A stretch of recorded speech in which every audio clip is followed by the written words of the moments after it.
1995 წლის დეკემბერში, როდესაც ბორის ბერეზოვსკის ლონდონის სახლში შეიჭრნენ ბრიტანული სპეცსამსახურები, მათ იპოვეს რაღაც, რაც არასოდეს უნდა არსებულიყო. ფინანსური დოკუმენტები, რომლებიც ადასტურებდნენ 12 მილიარდი დოლარის ფარულ ტრანზაქციებს, ხელშეკრულებები, რომლებზეც ხელმოწერა არ იყო და ერთი განსაკუთრებული საქაღალდე წითელი ლენტით შეკრული, რომელზეც წერდა მხოლოდ ერთი სახელი, ბადრი.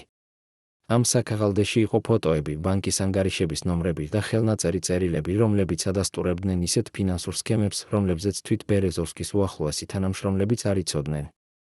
მაგრამ 2 დღის შემდეგ, როდესაც გამომძიებლები დაბრუნდნენ დეტალური ინვენტარიზაციისთვის, ეს საქაღალდე გაუჩინარდა კვალის გარეშე. ვინც აიღო იგი? და რაც უფრო მნიშვნელოვანია, რას მალავდა ეს დოკუმენტაცია, რომელიც 2 ადამიანის 20 წლის მეგობრობის ისტორიას ყვებოდა? რატომ იყო ბადრის სახელი ბერეზოვსკის ყველაზე საიდუმლო საქაღალდეში და რატომ ეს საქაღალდე უნდა გაქრეს სწორედ იმ დღეებში, როდესაც ბერეზოვსკის გარდაცვალების გარემოებები საერთაშორისო სკანდალად იქცა? 1992 წელს, როდესაც ბორის ბერეზოვსკი ჯერ კიდევ იყო მოსკოვის უნივერსიტეტის მათემატიკის პროფესორი და არა ოლიგარქი, მან გააკეთა ერთი შეხვედრა, რომელმაც შეცვალა მისი ცხოვრება სამუდამოდ. ბადრი პატარკაციშვილი, ახალგაზრდა ქართველი ბიზნესმენი, რომელიც მაშინ მხოლოდ 30 წლის იყო, მოვიდა ბერეზოვსკის ოფისში წინადადებით, რომელიც ჟღერდა როგორც ფანტასტიკა. მან ჰქონდა კავშირები საბჭოთა ავტომობილურ ინდუსტრიაში, ჰქონდა გზები, რომლებიც შეეძლო გაეხსნა იმ კარები, რომლებიც ბერეზოვსკისთვის დახშული იყო და რაც მთავარია, ჰქონდა ის, რასაც ბერეზოვსკი არ ჰქონდა, აბსოლუტური ერთგულება და უნარი, დარჩენილიყო ჩრდილში. ბერეზოვსკი, ბრწყინვალე მათემატიკოსი, რომელსაც სურდა ფულის გამომუშავება და ბადრი, ჩუმი სტრატეგი, რომელსაც სურდა ძალაუფლება ყოველგვარი პუბლიკურობის გარეშე, შექმნეს პარტნიორობა, რომელიც მალე გახდებოდა ერთ-ერთი ყველაზე მძლავრი ფინანსური იმპერია პოსტსაბჭოთა სივრცეში. მათი პირველი დიდი პროექტი იყო ლოგოვაზი, ავტომობილების დილერული კომპანია, რომელიც ოფიციალურად ყიდდა ავტოვაზის მანქანებს, მაგრამ რეალურად იყო რაღაც ბევრად უფრო რთული და ბევრად უფრო მომგებიანი. ლოგოვაზი არ იყო უბრალოდ ავტომობილების კომპანია. ეს იყო ფინანსური ლაბირინთი, სადაც ფული შედიოდა ერთი კარიდან და გამოდიოდა სულ სხვა კარიდან, სადაც ოფიციალური ბალანსები არაფერს ამბობდნენ რეალურ შემოსავლებზე და სადაც ბადრი პატარკაციშვილი იყო ის ადამიანი, რომელიც იცოდა ყველა საიდუმლო ანგარიში, ყველა ფარული ტრანზაქცია, ყველა ოფშორული კომპანია. ბერეზოვსკი იყო სახე, ის ვინც ესაუბრებოდა პრეზიდენტებს და მინისტრებს, ის ვინც გამოდიოდა ტელევიზიაში და იძლეოდა ინტერვიუებს. ბადრი იყო ჩრდილი, ის ვინც არასოდეს გამოდიოდა კამერების წინ, ის ვისი სახელიც არ ჩანდა არც ერთ ოფიციალურ დოკუმენტში, მაგრამ ის ვინც რეალურად აკონტროლებდა ფინანსურ ნაკადებს. 1993 წლისთვის, როდესაც ლოგოვაზი უკვე აკონტროლებდა რუსეთის ავტომობილური ბაზრის თითქმის 50%-ს, ბადრის პირადი ქონება შეფასებული იყო დაახლოებით 2 მილიარდ დოლარად, მაგრამ ოფიციალურად მას არ ჰქონდა არც ერთი აქცია ლოგოვაზში. როგორ იყო ეს შესაძლებელი? როგორ შეეძლო ადამიანს, რომელიც არ ფიგურირებდა არც ერთ ოფიციალურ დოკუმენტში, ჰქონოდა მილიარდები? პასუხი იყო მარტივი და ამავე დროს შემაშფოთებელი. ბადრი იყო ის, ვინც აკონტროლებდა ჩრდილოვან ბანკებს, ოფშორულ სტრუქტურებს და ფარულ ანგარიშებს, რომლებზეც ბერეზოვსკის იმპერიის რეალური ქონება იყო დაფარული. მაგრამ ლოგოვაზი იყო მხოლოდ დასაწყისი. 1995 წელს, როდესაც ბორის ელცინი ეძებდა ფინანსურ მხარდამჭერებს თავისი მეორე საპრეზიდენტო კამპანიისთვის, ბერეზოვსკი და ბადრი გახდნენ ერთ-ერთი მთავარი დონორები. მათ არ უბრალოდ მისცეს ფული, მათ შექმნეს მთელი მედია იმპერია, რომელიც უნდა უზრუნველყოფილიყო ელცინის გამარჯვება. ორთ საერთო რუსული ტელევიზია გახდა მათი ყველაზე ძლიერი იარაღი. ოფიციალურად ორთ იყო სახელმწიფო არხი, მაგრამ რეალურად მას აკონტროლებდნენ ბერეზოვსკი და ბადრი. ისინი არ იყვნენ მხოლოდ ინვესტორები, ისინი იყვნენ რეალური მფლობელები, რომლებიც წყვეტდნენ რა უნდა გამოსულიყო ეთერში და რა არა, ვინ უნდა გამხდარიყო ვარსკვლავი და ვინ უნდა განადგურებულიყო. ბადრის როლი ამ იმპერიაში იყო განსაკუთრებით საინტერესო, ის იყო ის, ვინც აფინანსებდა ყველაზე სენსაციურ პროექტებს, ის, ვინც იხდიდა ჟურნალისტებს, რომლებიც აშუქებდნენ სკანდალებს, ის, ვინც აკონტროლებდა ინფორმაციულ ნაკადებს. მაგრამ მისი სახელი არასოდეს ჟღერდა ეთერში. ის იყო უხილავი ხელი, რომელიც აკონტროლებდა ერთ-ერთ ყველაზე ძლიერ პროპაგანდისტულ მანქანას პოსტსაბჭოთა სივრცეში. რა იყო ბადრის და ბერეზოვსკის მეგობრობის საიდუმლო? რატომ ენდობოდა ბერეზოვსკი ბადრის ისე, როგორც არავის სხვას? პასუხი იყო მარტივი, ბადრი არასოდეს ეჯიბრებოდა ბერეზოვსკის. ის არასოდეს ცდილობდა გამხდარიყო პირველი, არასოდეს ცდილობდა წაეღო ბერეზოვსკის ადგილი პოლიტიკურ ოლიმპზე. ის იყო იდეალური მეორე ნომერი, ერთგული, ჩუმი, ეფექტური. მაგრამ ეს არ ნიშნავდა, რომ ის იყო უბრალოდ შემსრულებელი. პადრი იყო სტრატეგი, რომელიც ხშირად ხედავდა იმას, რასაც ბერეზოვსკი ვერ ხედავდა. როდესაც ბერეზოვსკი ფიქრობდა პოლიტიკურ თამაშებზე, პადრი ფიქრობდა ფინანსურ სქემებზე. როდესაც ბერეზოვსკი ცდილობდა გავლენა მოეხდინა კრემლზე, პადრი ქმნიდა ოფშორულ სტრუქტურებს, რომლებიც იცავდა მათ ქონებას. როდესაც ბერეზოვსკი იძლეოდა ინტერვიუებს და ამბობდა, რომ ის აკონტროლებს რუსეთის ეკონომიკის 50%-ს, პადრი ჩუმად ქმნიდა იმ ფინანსურ ლაბირინთს, რომელშიც ეს ქონება იყო დამალული. მათი პარტნიორობა იყო იდეალური სიმბიოზი, ბერეზოვსკი იყო ტვინი და სახე, პადრი იყო ხელები და ფული. მაგრამ 1999 წელს რაღაც შეიცვალა. ვლადიმერ პუტინი, ახალი პრეზიდენტი, რომელსაც ბერეზოვსკი თვითონ დაეხმარა ხელისუფლებაში მოსვლაში, დაიწყო თამაში საკუთარი წესებით. პუტინი არ აპირებდა იყოს მარიონეტი ოლიგარქების ხელში. ის აპირებდა აეღო კონტროლი ყველაფერზე, მედიაზე, ბიზნესზე, პოლიტიკაზე. ბერეზოვსკი, რომელიც ფიქრობდა, რომ ის აკონტროლებს პუტინს, მალე მიხვდა, რომ ის თვითონ იყო კონტროლის ქვეშ. ორთ მათი მედია იმპერიის გული გახდა პირველი სამიზნე. პუტინი მოითხოვდა, რომ ბერეზოვსკი გაეყიდა თავისი წილი სახელმწიფოსთვის. ბერეზოვსკი უარს ამბობდა. დაიწყო ომი, რომელიც გაგრძელდებოდა შემდეგი 10 წლეულის განმავლობაში. მაგრამ ამ ომში ბადრის როლი იყო განსაკუთრებით საინტერესო და საეჭვო. როდესაც ბერეზოვსკი იბრძოდა პუტინთან, ბადრი ჩუმად იწყებდა მოლაპარაკებებს კრემლთან. როდესაც ბერეზოვსკი აცხადებდა, რომ ის არასოდეს დანებდება, ბადრი იწყებდა თავისი აქტივების გადატანას უფრო უსაფრთხო იურისდიქციებში. როდესაც ბერეზოვსკი ემზადებოდა ემიგრაციისთვის, ბადრი უკვე ჰქონდა გეგმა, როგორ გადაერჩინა თავისი ქონება და როგორ შეენარჩუნებინა კავშირები კრემლთან. 1951 წელს ბერეზოვსკი გაიქცა ლონდონში, სადაც მას მიენიჭა პოლიტიკური თავშესაფარი. ბადრი მას მიჰყვა, მაგრამ არა როგორც ემიგრანტი, არამედ როგორც ბიზნესმენი, რომელსაც ჰქონდა ინტერესები როგორც დასავლეთში, ისე რუსეთში. ლონდონში მათი ურთიერთობა გაგრძელდა, მაგრამ უკვე სხვა ფორმატში. ბერეზოვსკი იყო პოლიტიკური ემიგრანტი, რომელიც აგრძელებდა ბრძოლას პუტინის წინააღმდეგ, აფინანსებდა ოპოზიციას, იძლეოდა ინტერვიუებს და წერდა წიგნებს. ბადრი იყო ბიზნესმენი, რომელიც ცდილობდა შეენარჩუნებინა თავისი ქონება და თავისი კავშირები. ისინი ერთად ცხოვრობდნენ ლონდონის ყველაზე ძვირად ღირებულ უბნებში, ერთად დადიოდნენ რესტორნებში, ერთად გეგმავდნენ ბიზნეს პროექტებს. მაგრამ რაღაც იწყებდა ბზარის გაჩენას მათ ურთიერთობაში. ბერეზოვსკი იწყებდა ეჭვის შეტანას, იყო თუ არა ბადრი ნამდვილად ერთგული? იყო თუ არა ის ნამდვილად მის მხარეზე? თუ ის ჩუმად აგრძელებდა მოლაპარაკებებს კრემლთან? 1945 წელს, როდესაც ბერეზოვსკი იწყებდა თავისი ფინანსური პრობლემების გამო სასამართლო დავებს, ბადრი უეცრად გადაწყვიტა დაბრუნებულიყო საქართველოში. ოფიციალური მიზეზი იყო პოლიტიკა, ის აპირებდა მონაწილეობა მიეღო საქართველოს საპრეზიდენტო არჩევნებში. მაგრამ ბერეზოვსკი ხედავდა სხვა მიზეზს. ბადრი ცდილობდა დაშორებულიყო მისგან, ცდილობდა გაეთავისუფლებინა თავი იმ ბრალდებებისგან, რომლებიც ბერეზოვსკის მიმართ იყო წაყენებული, ცდილობდა შეენარჩუნებინა თავისი ბიზნესი და თავისი ქონება. ბერეზოვსკი გრძნობდა, რომ მისი ყველაზე ახლო მეგობარი, ადამიანი, რომელსაც ის ენდობოდა 20 წლის განმავლობაში, იწყებდა მისგან დისტანცირებას. მაგრამ ის ჯერ კიდევ არ იცოდა, რამდენად ღრმა იყო ეს დისტანცირება და რამდენად სერიოზული იყო ბადრის გეგმები. რა იყო ნამდვილი მიზეზი ბადრის საქართველოში დაბრუნებისა? იყო თუ არა ეს მხოლოდ პოლიტიკური ამბიცია, თუ რაღაც უფრო ღრმა? იყო თუ არა ეს მცდელობა გადაერჩინა თავისი ქონება და თავისი თავი იმ ბედისგან, რომელიც ელოდა ბერეზოვსკის?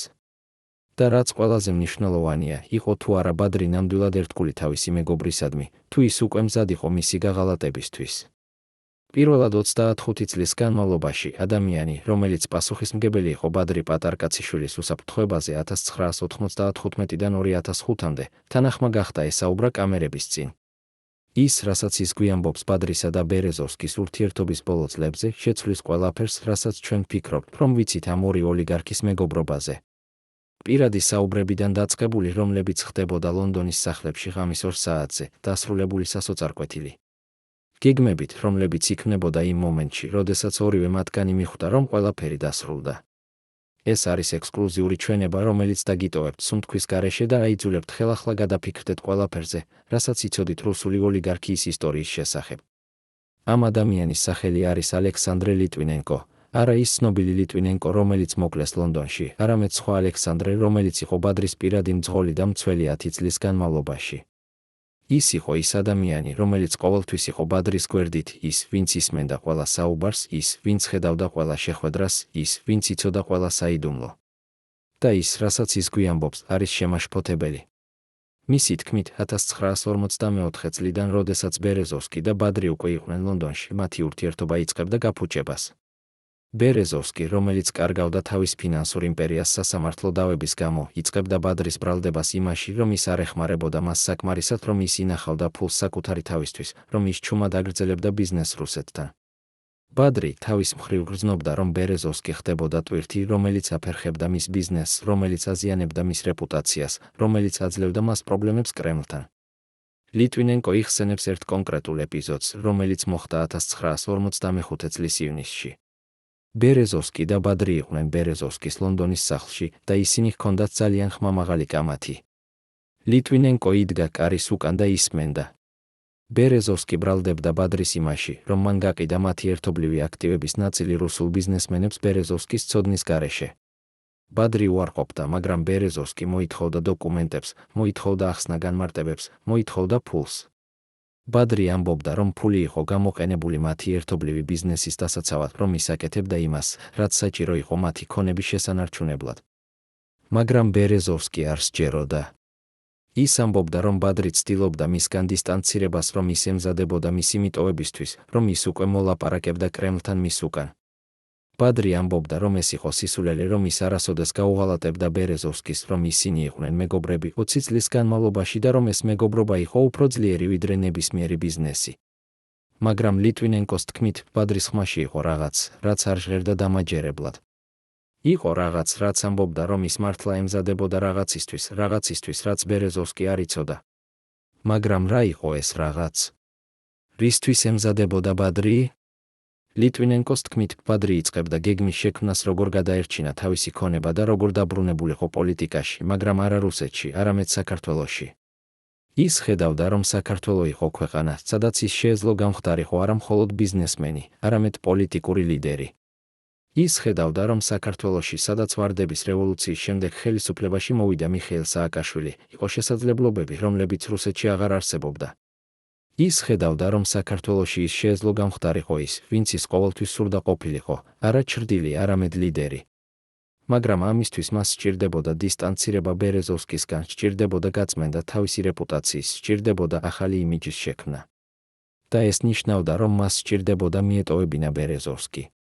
ლიტვინენკო იხსენებს კიდევ ერთ ეპიზოდს, რომელიც მოხდა 1946 წლის სექტემბერში, მხოლოდ რამდენიმე თვით ადრე, ვიდრე ბადრი გადაწყვეტდა საქართველოში დაბრუნებას. ბადრი და ბერეზოვსკი იყვნენ რესტორანში ლონდონის ცენტრში და ისინი საუბრობდნენ მათი მომავალ გეგმებზე. ბერეზოვსკი ამბობდა, რომ მას სურდა გაეგრძელებინა ბრძოლა პუტინის წინააღმდეგ, რომ მას სურდა დაეფინანსებინა ოპოზიცია, რომ მას სურდა დაბრუნებულიყო რუსეთში როგორც გმირი. ბადრი ისმენდა, მაგრამ არაფერს ამბობდა. ბერეზოვსკი ჰკითხა მას, ბადრი, შენ ჩემთან ერთად ხარ? შენ მხარს დამიჯერ, ბადრი უპასუხა, ბორის, მე ყოველთვის შენთან ერთად ვარ. მაგრამ ჩვენ უნდა ვიყოთ რეალისტები. ჩვენ ვერ დაუბრუნდებით რუსეთს. ჩვენ უნდა ვიფიქროთ ჩვენს მომავალზე, ჩვენს ოჯახებზე, ჩვენს ბიზნესზე, ბერეზოვსკი შეშფოთდა. ის ჰკითხა, რას გულისხმობ? შენ მიტოვებ მე, ბადრი უპასუხა, არა, მე არ გიტოვებ. მაგრამ მე უნდა ვიფიქრო ჩემს მომავალზე. მე უნდა დავიცვა ჩემი ოჯახი და ჩემი ბიზნესი, ბერეზოვსკი გაჩუნდა. ლიტვინენკოს თქმით, ის იყო პირველი მომენტი, როდესაც ბერეზოვსკი მართლა მიხვდა, რომ ბადრი ემზადებოდა მისგან წასვლისთვის.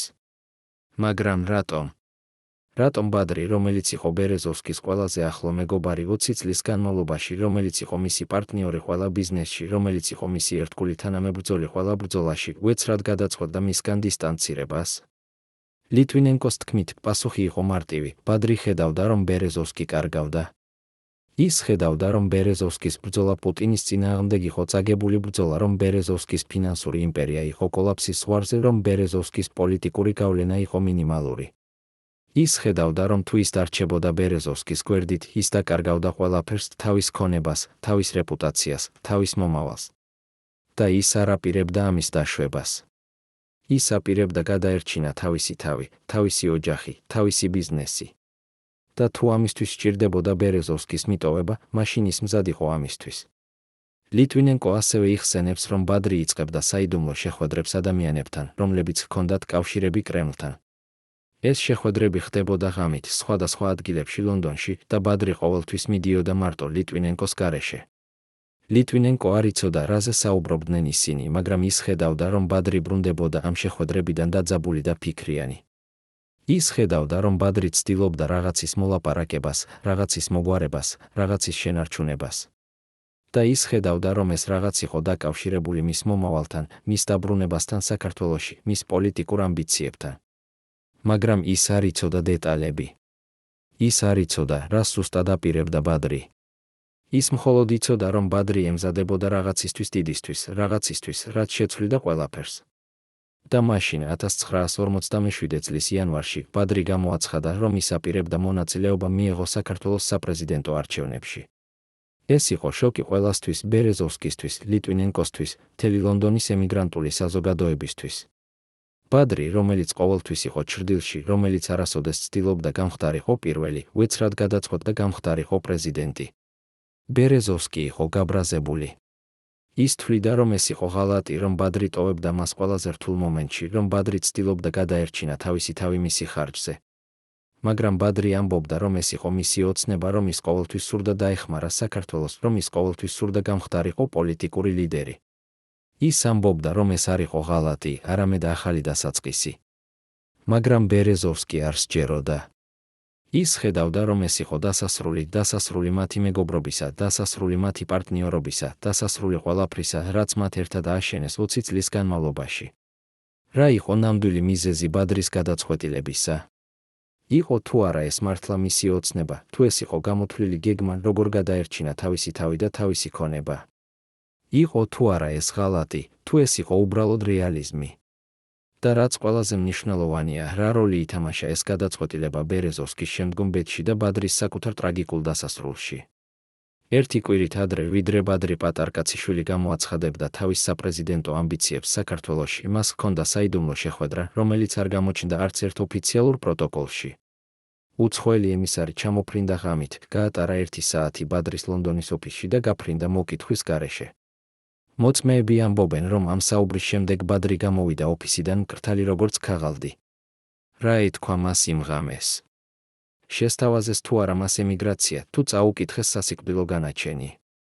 ვინ იყო ეს ადამიანი, KGB-ის აგენტი, CIA-ის წარმომადგენელი, თუ ვინმე ბევრად უფრო ძლიერი? და რაც ყველაზე მნიშვნელოვანია, რა როლი ითამაშა ეს შეხვედრა ბადრის შემდგომ გადაწყვეტილებებში და მის ტრაგიკულ ბედში? ეს ემისარი, როგორც მოგვიანებით გაირკვა, იყო ადამიანი, რომელსაც ჰქონდა კავშირები როგორც დასავლურ სპეცსამსახურებთან, ისე კრემლთან. მისი სახელი არასოდეს გამჟღავნდა ოფიციალურად, მაგრამ წყაროები, რომლებიც ახლოს იყვნენ ბადრისთან, ამბობენ, რომ ეს იყო ადამიანი, რომელიც მუშაობდა როგორც შუამავალი ძალიან მაღალი დონის პოლიტიკურ თამაშებში. ის მოვიდა ბადრისთან არა როგორც მუქარით, არამედ როგორც გაფრთხილებით. მან უთხრა ბადრის, რომ მისი გეგმები საქართველოში დაბრუნების შესახებ იყო ცნობილი არა მხოლოდ ლონდონში და თბილისში, არამედ მოსკოვშიც. მან უთხრა, რომ კრემლი ყურადღებით აკვირდებოდა მის ნაბიჯებს და რომ ნებისმიერი მცდელობა, გამხდარიყო პოლიტიკური ლიდერი საქართველოში, განიხილებოდა როგორც პირდაპირი მუქარა რუსეთის ინტერესებისთვის. მან უთხრა, რომ ბადრის უნდა ეფიქრა ძალიან ფრთხილად თავის შემდეგ ნაბიჯებზე, რადგან ეს ნაბიჯები შეიძლება ჰქონოდა ძალიან სერიოზული შედეგები არა მხოლოდ მისთვის, არამედ მისი ოჯახისთვისაც. ბადრი, რომელიც ყოველთვის იყო ჩუმი და გამოთვლილი, ამჯერად დაკარგა თავისი სიმშვიდე. მოწმეები ამბობენ, რომ მან ჰკითხა ემისარს, ეს არის მუქარა? ემისარმა უპასუხა, არა, ეს არის გაფრთხილება. ჩვენ გვინდა, რომ თქვენ იცოდეთ, რა რისკებს იღებთ. ჩვენ გვინდა, რომ თქვენ იყოთ ინფორმირებული, ბადრიმ ჰკითხა, და თუ მე გავაგრძელებ, ემისარმა უპასუხა, მაშინ თქვენ უნდა იყოთ მზად შედეგებისთვის. და ეს შედეგები შეიძლება იყოს ძალიან სერიოზული, ბადრი გაჩნდა. მან იცოდა, რას ნიშნავდა ეს. მან იცოდა, რომ კრემლი არ იყო ის ძალა, რომელთანაც შეეძლო თამაში. მან იცოდა, რომ თუ ის გააგრძელებდა თავის გეგმებს, ის შეიძლება დაეკარგა ყველაფერი, თავისი ქონება, თავისი უსაფრთხოება, თავისი ცხოვრება. მაგრამ ის ასევე იცოდა, რომ თუ ის უკან დახევდა, ის დაკარგავდა თავის ერთადერთ შანსს გამხდარიყო ის, ვინც ის ყოველთვის სურდა ყოფილიყო, არა ჩრდილი, არამედ ლიდერი. ამ შეხვედრის შემდეგ ბადრი დაბრუნდა თავის სახლში და ჰქონდა გრძელი საუბარი თავის ცოლთან. მოწმეები ამბობენ, რომ ეს იყო ერთ-ერთი ყველაზე რთული საუბარი მის ცხოვრებაში. მან უთხრა თავის ცოლს ყველაფერი, ემისრის ვიზიტის შესახებ, გაფრთხილების შესახებ, რისკების შესახებ. მან ჰკითხა მას, რას ფიქრობ? უნდა გავაგრძელო? მისმა ცოლმა უპასუხა, ბადრი, შენ ყოველთვის იყავი ბრძენი. შენ ყოველთვის იცოდი, როდის უნდა წასულიყავი წინ და როდის უნდა დახევილიყავი უკან. მაგრამ ამჯერად ეს არის არა მხოლოდ ბიზნესი. ეს არის შენი ცხოვრება, ჩვენი ოჯახის ცხოვრება. შენ უნდა იფიქრო არა მხოლოდ შენს ამბიციებზე, არამედ ჩვენს უსაფრთხოებაზეც, ბადრი გაჩნდა. ის იცოდა, რომ მისი ცოლი მართალი იყო. მაგრამ ის ასევე იცოდა, რომ თუ ის უკან დახევდა ახლა, ის არასოდეს მიიღებდა კიდევ ერთ შანსს. მომდევნო რამდენიმე დღის განმავლობაში ბადრი ცდილობდა მოელაპარაკებინა ბერეზოვსკისთან. ის ცდილობდა ახსნა მას, რომ მისი გადაწყვეტილება საქართველოში დაბრუნების შესახებ არ იყო ღალატი, არამედ აუცილებლობა. ის ცდილობდა ახსნა, რომ ის არ ტოვებდა ბერეზოვსკის, არამედ უბრალოდ ცდილობდა გადაერჩინა თავისი თავი და თავისი ოჯახი. მაგრამ ბერეზოვსკი არ ისმენდა. ის იყო გაბრაზებული, შეურაცხყოფილი, გაბრუებული. ის ამბობდა, რომ ბადრი იყო მოღალატე, რომ ის ტოვებდა მას ყველაზე რთულ მომენტში, რომ ის ცდილობდა გადაერჩინა თავისი თავი მისი ხარჯზე. ბადრი ცდილობდა დაერწმუნებინა, რომ ეს არ იყო ასე, მაგრამ ბერეზოვსკი არ სჯეროდა. მათი მეგობრობა, რომელიც გაგრძელდა 20 წელი, იყო დასასრულის ზღვარზე. მაგრამ ბადრი არ შეჩერებულა. ის გააგრძელა თავისი გეგმები. ის დაბრუნდა საქართველოში და გამოაცხადა თავისი საპრეზიდენტო კანდიდატურა. ის დაიწყო აქტიური კამპანია, შეხვდა ამომრჩევლებს, მისცა ინტერვიუები, გააკეთა დაპირებები. ის ცდილობდა წარმოედგინა როგორც ახალი ტიპის პოლიტიკოსი, არა კორუმპირებული, არა დამოკიდებული რუსეთზე, არა დაკავშირებული ძველ რეჟიმთან. ის ცდილობდა წარმოედგინა როგორც ადამიანი, რომელსაც შეეძლო შეეცვალა საქართველო, გაეხადა იგი თანამედროვე, წარმატებული და მოუკიდებელი ქვეყანა. მაგრამ მისი კამპანია იყო სავსე პრობლემებით. ის ბრალდებული იყო იმაში, რომ ის იყო რუსული ოლიგარქი, რომ მას ჰქონდა კავშირები კრემლთან, რომ ის ცდილობდა ყიდულობა არჩევნებისა. ის ცდილობდა უარყო ეს ბრალდებები, მაგრამ ისინი აგრძელებდნენ მის დევნას. და მაშინ 1948 წლის თებერვალში, რამდენიმე დღით ადრე არჩევნებამდე, მოხდა რაღაც, რამაც შეცვალა ყველაფერი. ბადრი პატარკაციშვილი გარდაიცვალა უეცრად თავის სახლში ლონდონში. ოფიციალური ვერსია იყო გულის შეტევა. მაგრამ ბევრი ადამიანი არ სჯეროდა ამ ვერსიას. ისინი ამბობდნენ, რომ ეს იყო მკვლელობა, რომ ბადრი იყო მოკლული, იმიტომ რომ ის იცოდა ძალიან ბევრი, იმიტომ რომ ის იყო საფრთხე ძალიან ძლიერი ძალებისთვის, იმიტომ რომ ის ცდილობდა გამხდარიყო დამოუკიდებელი პოლიტიკური ფიგურა. ბერეზოვსკი, რომელიც მაშინ ჯერ კიდევ იყო ცოცხალი, ასევე ამბობდა, რომ ის არ სჯეროდა ოფიციალურ ვერსიას. ის ამბობდა, რომ ბადრი იყო მოკლული და რომ ის იცოდა, ვინ იყო პასუხისმგებელი. მაგრამ ის არასოდეს დაასახელა სახელები. ის არასოდეს წარმოადგინა მტკიცებულებები.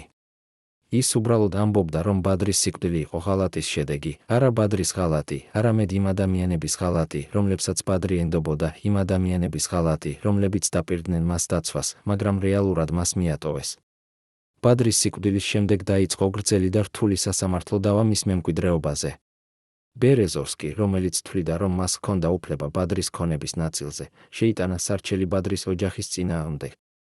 ის მოითხოვდა $2 მილიარდ, ამბობდა, რომ ეს იყო მისი წილი მათ ერთობლივ ბიზნესში, რომ ბადრი უნდა დაეფინანსებინა ის, მაგრამ არ გააკეთა.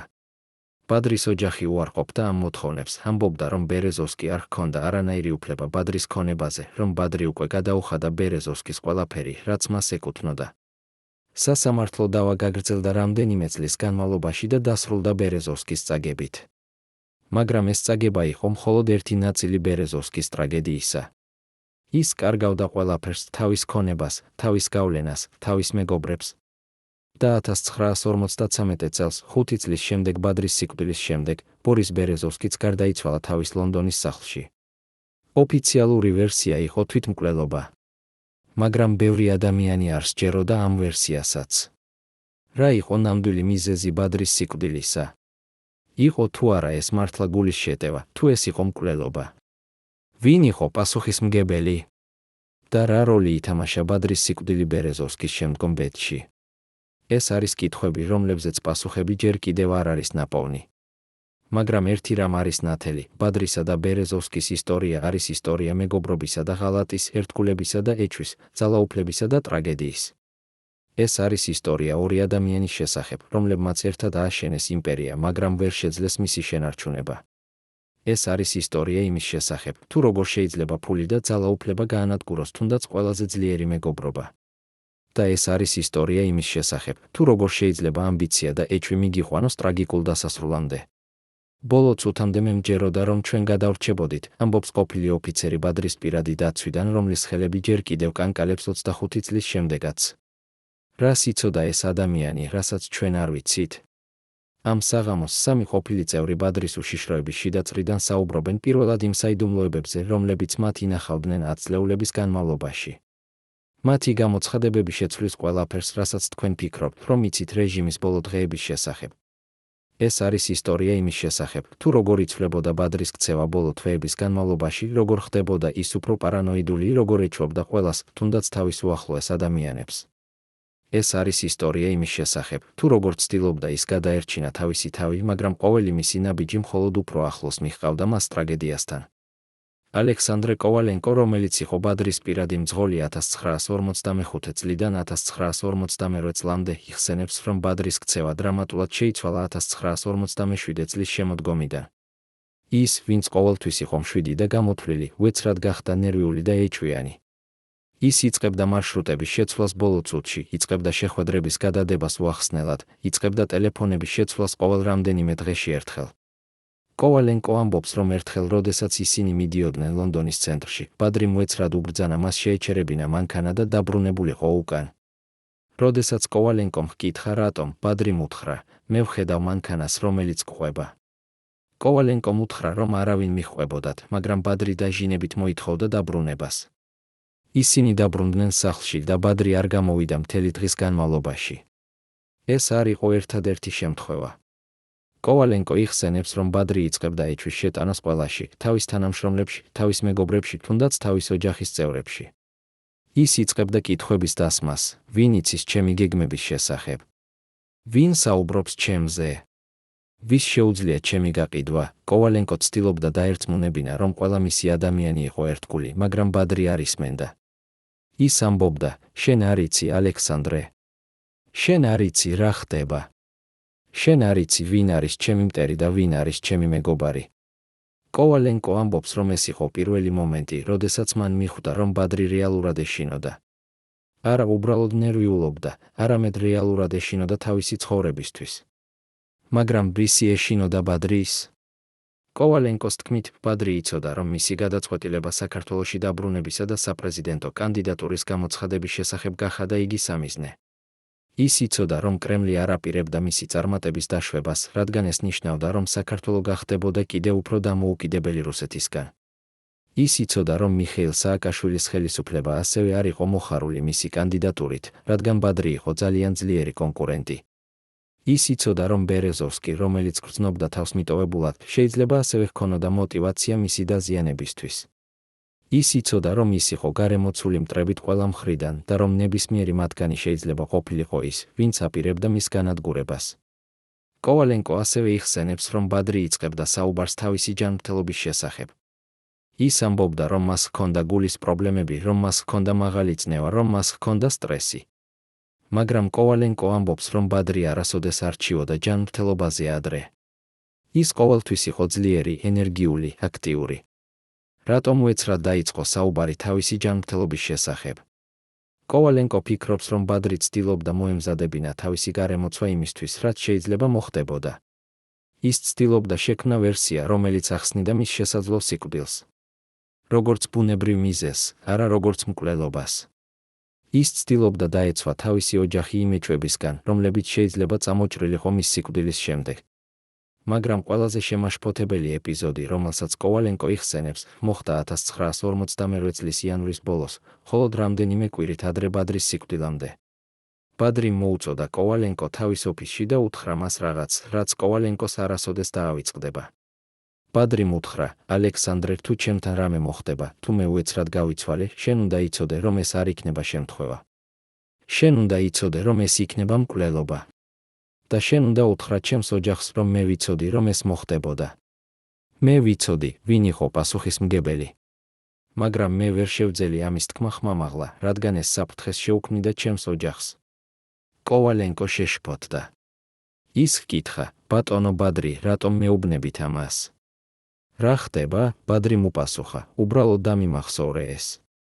და თუ რამე მოხდება, შენ იცოდე, რომ მე ვიცოდი. 2 კვირის შემდეგ ბადრი პატარკაციშვილი გარდაიცვალა. კოვალენკო იყო ერთ-ერთი პირველი ადამიანი, რომელმაც გაიგო ამბავი. ის დაუყოვნებლივ გაიხსენა ბადრის სიტყვები. ის გაიხსენა გაფრთხილება. ის გაიხსენა ეჭვი. მაგრამ ის არაფერი თქვა. ის ეშინოდა.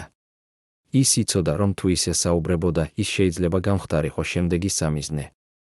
ის იცოდა, რომ ის, ვინც მოკლა ბადრი, არ დააყოვნებდა მის მოკლაშიც, თუ ის ცდილობდა ჭეშმარიტების გამჟღავნებას.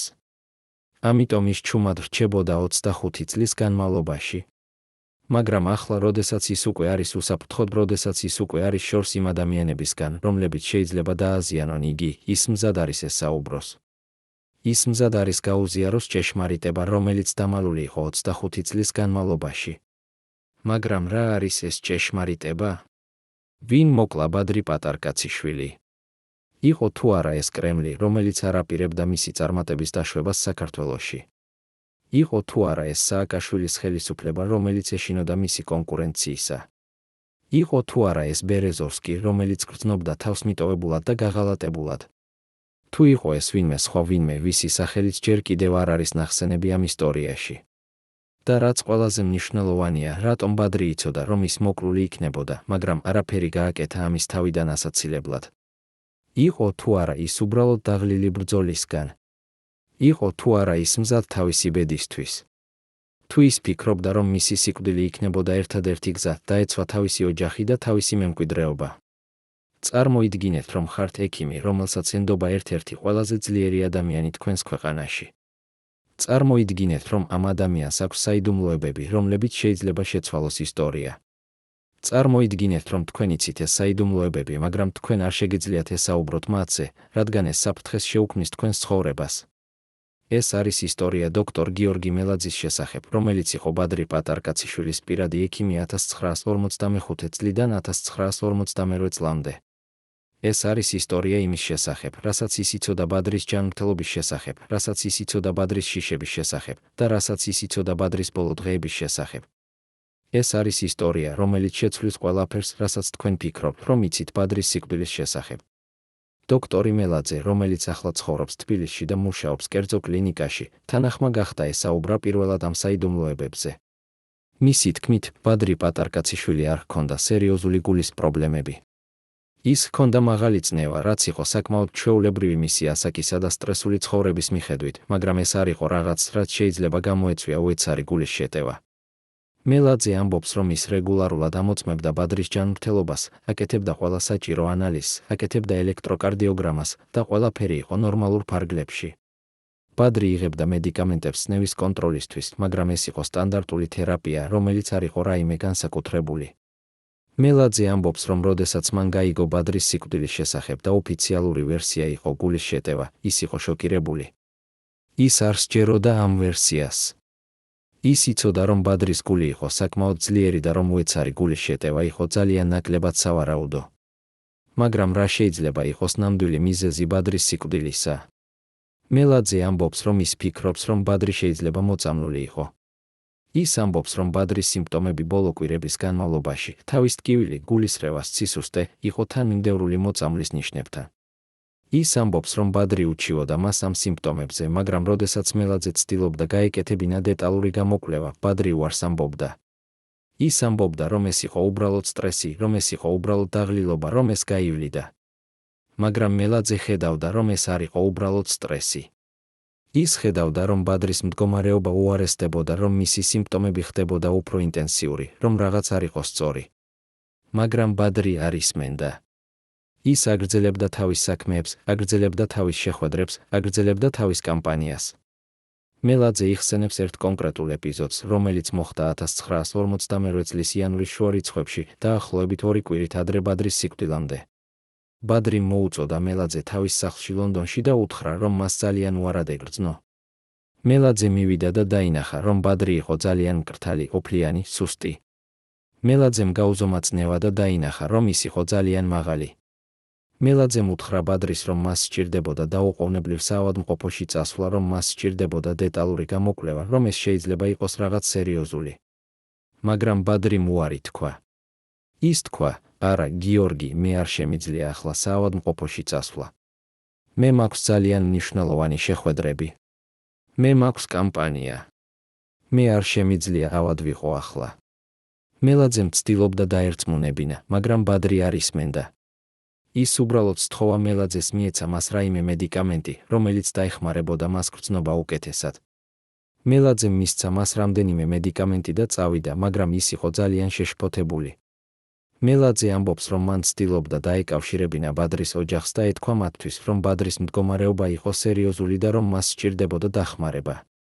მაგრამ ბადრის ოჯახი ასევე ამბობდა, რომ ბადრი არ აპირებდა საავადმყოფოში წასვლას, რომ ის ამბობდა, რომ ყველაფერი იყო კარგად, რომ ეს იყო უბრალოდ სტრესი. მელაძე გრძნობდა თავს უძლური. ის იცოდა, რომ რაღაც არ იყო სწორი, მაგრამ ის ვერაფერს აკეთებდა, თუ ბადრი თვითონ არ აპირებდა დახმარების მიღებას. მელაძე ამბობს, რომ ის ფიქრობს, რომ ბადრი იცოდა, რომ რაღაც ხდებოდა მასთან, მაგრამ ის არ აპირებდა ამის აღიარებას. ის ფიქრობს, რომ ბადრი შეიძლება ეჩვეობდა, რომ ის მოწამლული იყო, მაგრამ ის არ აპირებდა ამის თქმას ხმამაღლა, რადგან ეს საფრთხეს შეუქმნიდა მის ოჯახს. ის ფიქრობს, რომ ბადრი გადაწყვიტა მიეღო თავისი ბედი და არ გაემხილა ის, ვინც ცდილობდა მის მოკლას. მაგრამ ვინ შეიძლება ყოფილიყო ის, ვინც ცდილობდა ბადრის მოწამლას? მელაძე ამბობს, რომ ის არ იცის, მაგრამ ის ფიქრობს, რომ ეს უნდა ყოფილიყო ვინმე ძალიან ახლოს ბადრისთან, ვინმე, ვისაც ჰქონდა წვდომა მის საკვებთან, მის სასმელთან, მის მედიკამენტებთან. ის ფიქრობს, რომ ეს უნდა ყოფილიყო ვინმე, ვინც იყო ბადრის შიდა წრეში, ვინმე, ვისაც ბადრი ენდობოდა. ის ფიქრობს, რომ ეს შეიძლება ყოფილიყო ვინმე, ვინც მუშაობდა კრემლისთვის, ან სააკაშვილის ხელისუფლებისთვის, ან თუნდაც ბერეზოვსკისთვის. ის ფიქრობს, რომ ეს შეიძლება ყოფილიყო ვინმე, ვინც ჰქონდა мотиваცია ბადრის მოკლისთვის და ვინც ჰქონდა შესაძლებლობა ამის გაკეთებისთვის. მაგრამ ის არ იცის ზუსტად ვინ. ის მხოლოდ იცის, რომ ბადრის სიკვდილი არ იყო ბუნებრივი. ის იცის, რომ ეს იყო მკვლელობა. და ის იცის, რომ ჭეშმარიტება ჯერ კიდევ არ არის გამჟღავნებული. მელაძე ასევე იხსენებს, რომ ბადრის სიკვდილის შემდეგ, როდესაც გაკეთდა აუტოპსია, შედეგები იყო ძალიან სწრაფად გამოქვეყნებული და ძალიან მოკლე. ოფიციალური დასკვნა იყო გულის შეტევა, მაგრამ არ იყო დეტალური ანალიზი, არ იყო ტოქსიკოლოგიური ტესტები, არ იყო დამატებითი გამოკვლევები.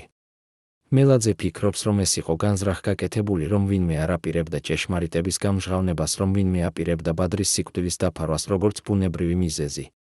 ის ფიქრობს, რომ ეს იყო ნაწილი უფრო დიდი გეგმისა, რომელიც მიზნად ისახავდა ბადრის განადგურებას და მისი მემკვიდრეობის დაცვას იმ ადამიანებისგან, რომლებიც შეიძლება ცდილობდნენ ჭეშმარიტების გამჟღავნებას. მაგრამ რატომ? რატომ იყო ბადრის სიკვდილი ასე მნიშვნელოვანი?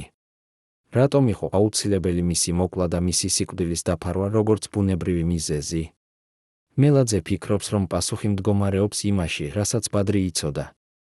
ის ფიქრობს, რომ ბადრი იცოდა ძალიან ბევრი საიდუმლოებები კრემლის შესახებ, საიდუმლოებები ბერეზოვსკის შესახებ, საიდუმლოებები საქართველოს პოლიტიკის შესახებ, საიდუმლოებები ფინანსური სქემების შესახებ. ის ფიქრობს, რომ ბადრის სიკვდილი იყო გზა დაეხშოს ეს საიდუმლოებები სამუდამოდ დაეცვა ის ადამიანები, რომლებიც შეიძლება დაზარალდებოდნენ, თუ ეს საიდუმლოებები გამჟღავნდებოდა. ის ფიქრობს, რომ ბადრის სიკვდილი იყო არა მხოლოდ პოლიტიკური აქტი, არამედ ფინანსური აქტი, რომელიც მიზნად ისახავდა მილიარდების დაცვას და ძალაუფლების შენარჩუნებას. და ახლა 25 წლის შემდეგ დოქტორი მელაძე მზად არის ეს საუბროს. ის მზად არის გაუზიაროს ის, რასაც ის იცის, თუნდაც ეს საფრთხეს შეუქმნის მის საკუთარ უსაფრთხოებას. ის ამბობს, რომ ის აღარ შეუძლია ცხოვრება. ტყუილში აღარ შეუძლია ცხოვრება იმ ცოდნით, რომ ის იცის ჭეშმარიტება, მაგრამ არაფერს აკეთებს მის გასაზიარებლად. ის ამბობს, რომ ბადრი იმსახურებს სამართლიანობას, რომ მისი ოჯახი იმსახურებს ჭეშმარიტებას, რომ საზოგადოება იმსახურებს იმის ცოდნას, რა მართლა მოხდა იმ ღამეს, როდესაც ბადრი პატარკაციშვილი გარდაიცვალა. რა იქნება შედეგი ამ გამოცხადებისა? შეცვლის თუ არა ეს ოფიციალურ ვერსიას ბადრის სიკვდილის შესახებ? გამოიძიებენ თუ არა ხელისუფლებები ხელახლა ამ საქმეს. და რაც ყველაზე მნიშვნელოვანია, გამოვლინდება თუ არა ის, ვინ იყო ნამდვილად პასუხისმგებელი ბადრის სიკვდილზე. თუ ეს საიდუმლოება დარჩება დაფარული სამუდამოდ, როგორც ბევრი სხვა საიდუმლოება ამ ისტორიაში. ცოტა ადამიანი იცის, რომ უზენაესი ტოვარიში, რომელიც იყო მტკიცე ათეისტი, საჯაროდ კანკალებდა წყევლებისა და წინასწარმეტყველებების წინაშე. ბადრის პირად არქივებში, რომლებიც აღმოჩნდა მისი სიკვდილის შემდეგ, იყო ჩანაწერი საიდუმლო ვიზიტის შესახებ ერთ ცნობილ ქართველ მკითხავთან, მხოლოდ 1 წლით ადრე მისი სიკვდილის წინ. რა უთხრა ამ ქალმა ბადრის? რატომ დაიწყო ბადრი მოეცრად თავისი უსაფრთხოების ღონისძიებების შეცვლა ამ ვიზიტის შემდეგ? დღეს ჩვენ ვაშკარავებთ მისტიკურ და პარანოიდულ მხარეს ბადრის ხასიათისა, რომელიც იყო დამალული საზოგადოებისგან, მაგრამ რომელიც თამაშობდა გადამწყვეტ როლს მის ბოლო გადაწყვეტილებებში. ეს მკითხავი, რომლის სახელი არის ნინო ჯავახიშვილი, ცხოვრობს მცირე სოფელში, საქართველოს მთებში. ის არის ცნობილი თავის უნარით, ხედავდეს მომავალს და წაიკითხოს ადამიანების ბედი.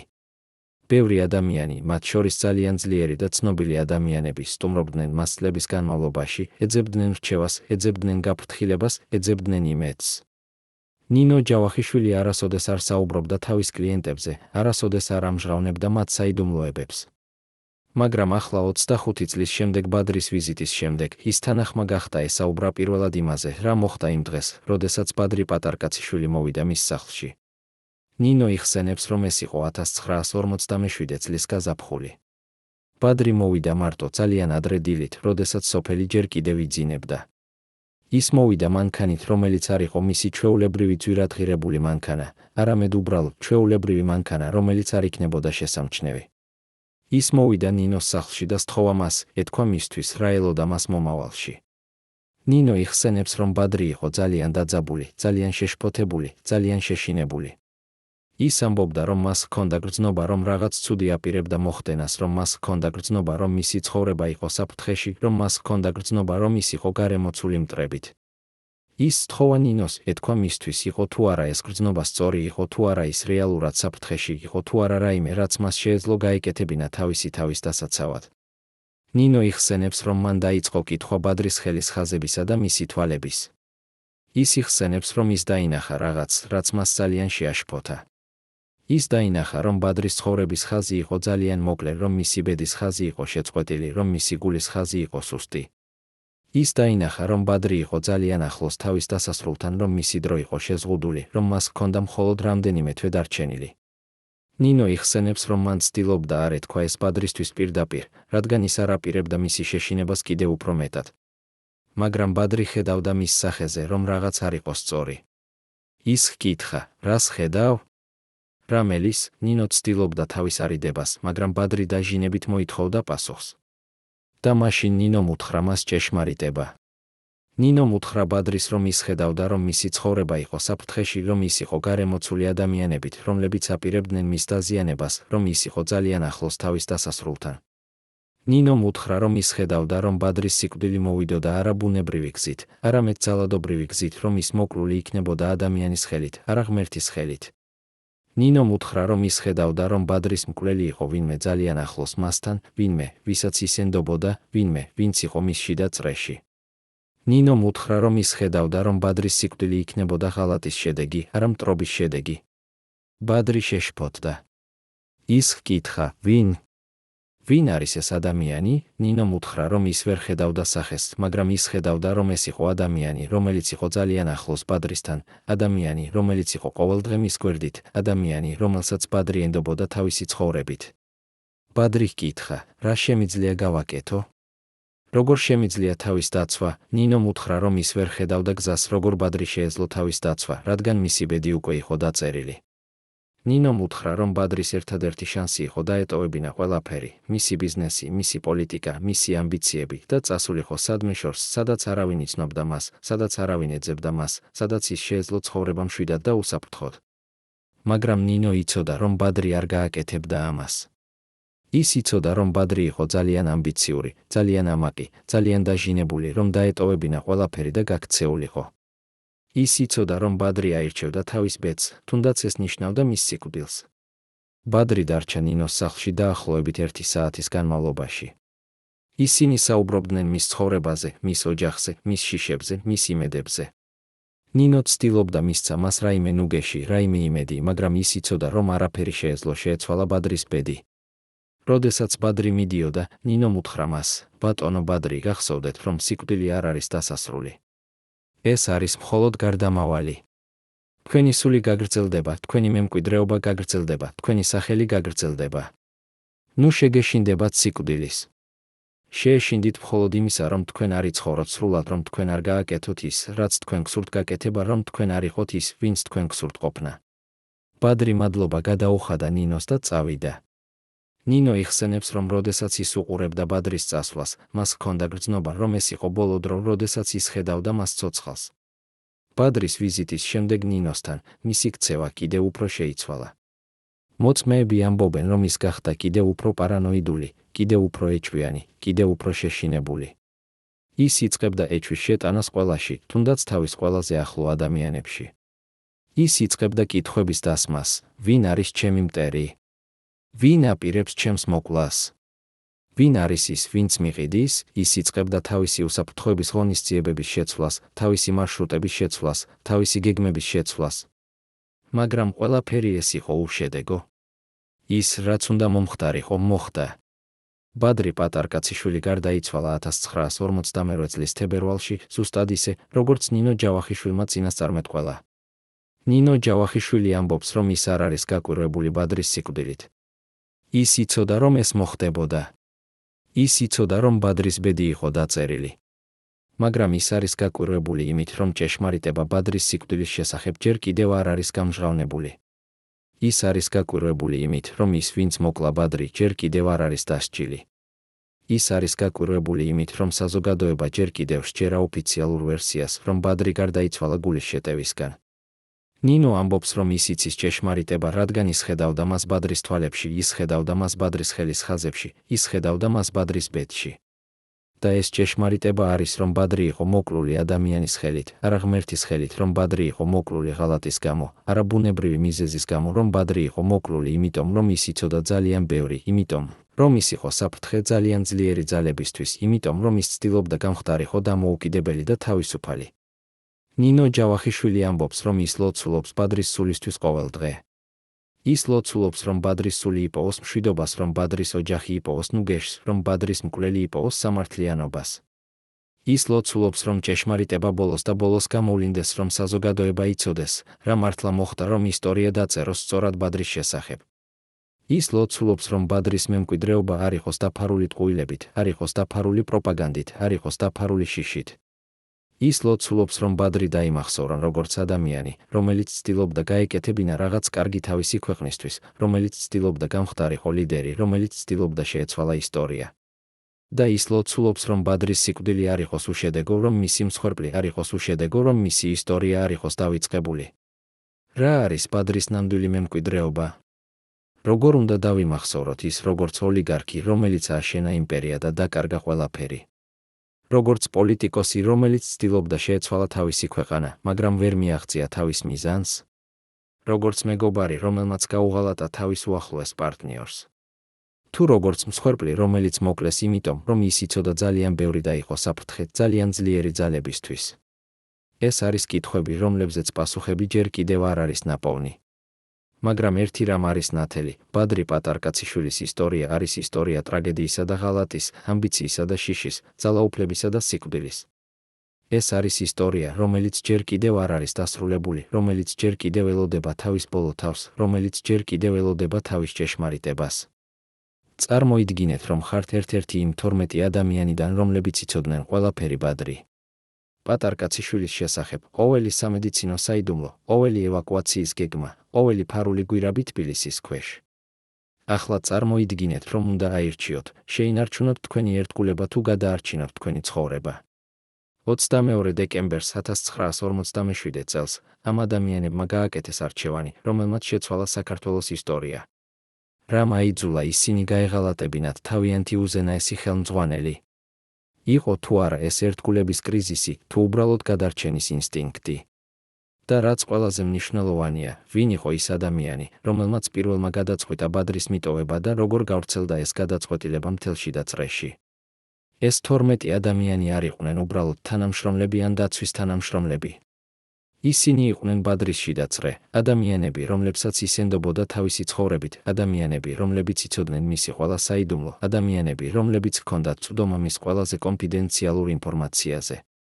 მათ შორის იყვნენ მისი პირადი ექიმი, მისი მთავარი მძღოლი, მისი უსაფრთხოების უფროსი, მისი ფინანსური მრჩეველი, მისი იურიდიული წარმომადგენელი და რამდენიმე სხვა ადამიანი, რომელთა სახელები არასოდეს გამჟღავნებულა საჯაროდ. ისინი იყვნენ ის ადამიანები, რომლებიც ყოველდღე ხედავდნენ ბადრის, რომლებიც იცოდნენ მისი ყოველი ნაბიჯი, რომლებიც იცოდნენ მისი ყოველი შიში, რომლებიც იცოდნენ მისი ყოველი სისუსტე. და ისინი იყვნენ ის ადამიანები, რომლებმაც ბოლოს და ბოლოს გადაწყვიტეს, რომ ისინი აღარ შეეძლოთ დარჩენილიყვნენ ბადრის გვერდით.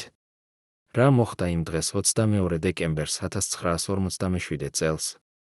წყაროები, რომლებიც ახლოს იყვნენ ამ 12 ადამიანთან, ამბობენ, რომ ეს იყო დღე, როდესაც ბადრი მოიწვია ისინი ყველა თავის ლონდონის სახლში საგანგებო შეხვედრისთვის. ბადრი იყო ძალიან დაძაბული, ძალიან შეშფოთებული, ძალიან შეშინებული. ის უთხრა მათ, რომ მას ჰქონდა ინფორმაცია, რომ მისი ცხოვრება იყო უშუალო საფრთხეში, რომ იყო გეგმა მის მოსაკლავად, რომ ეს გეგმა უნდა განხორციელებულიყო ძალიან მალე, შესაძლოა რამდენიმე დღის ან კვირის განმავლობაში. ის უთხრა მათ, რომ მას სჭირდებოდა მათი დახმარება, მას სჭირდებოდა მათი ერთგულება, მას სჭირდებოდა მათი მხარდაჭერა. ის უთხრა მათ, რომ ისინი იყვნენ ერთადერთი ადამიანები, რომლებსაც ისენდობოდა, ერთადერთი ადამიანები, რომლებსაც შეეძლოთ მისი დახმარება, ერთადერთი ადამიანები, რომლებსაც შეეძლოთ მისი გადარჩენა. მაგრამ რაღაც უცნაური მოხდა იმ შეხვედრაზე. წყაროები ამბობენ, რომ როდესაც ბადრი საუბრობდა, 12 ადამიანი უყურებდნენ ერთმანეთს, მაგრამ არავინ ამბობდა არაფერს. იყო სიჩუმე, რომელიც იყო უფრო ხმამაღალი ვიდრე ნებისმიერი სიტყვა. იყო დაძაბულობა, რომელიც იყო შესამჩნევი ჰაერში. იყო გრძნობა, რომ რაღაც უკვე შეიცვალა, რომ რაღაც უკვე გატყდა, რომ რაღაც უკვე დასრულდა. ბადრი ხედავდა ამას. ის ხედავდა მათ სახეებზე, რომ ისინი აღარ იყვნენ მის მხარეზე, რომ ისინი აღარ აპირებდნენ მისთვის ბრძოლას, რომ ისინი აღარ აპირებდნენ მისთვის რისკის აღებას. ის ხედავდა, რომ ისინი უკვე გადაწყვიტეს, რომ ისინი უნდა გადაერჩინათ თავიანთი თავი, რომ ისინი უნდა დაეტოვებინათ ბადრი, რომ ისინი უნდა გაეღალატებინათ ის. ბადრიმ ჰკითხა მათ, რატომ ხართ ჩუმად? რატომ არაფერს ამბობთ?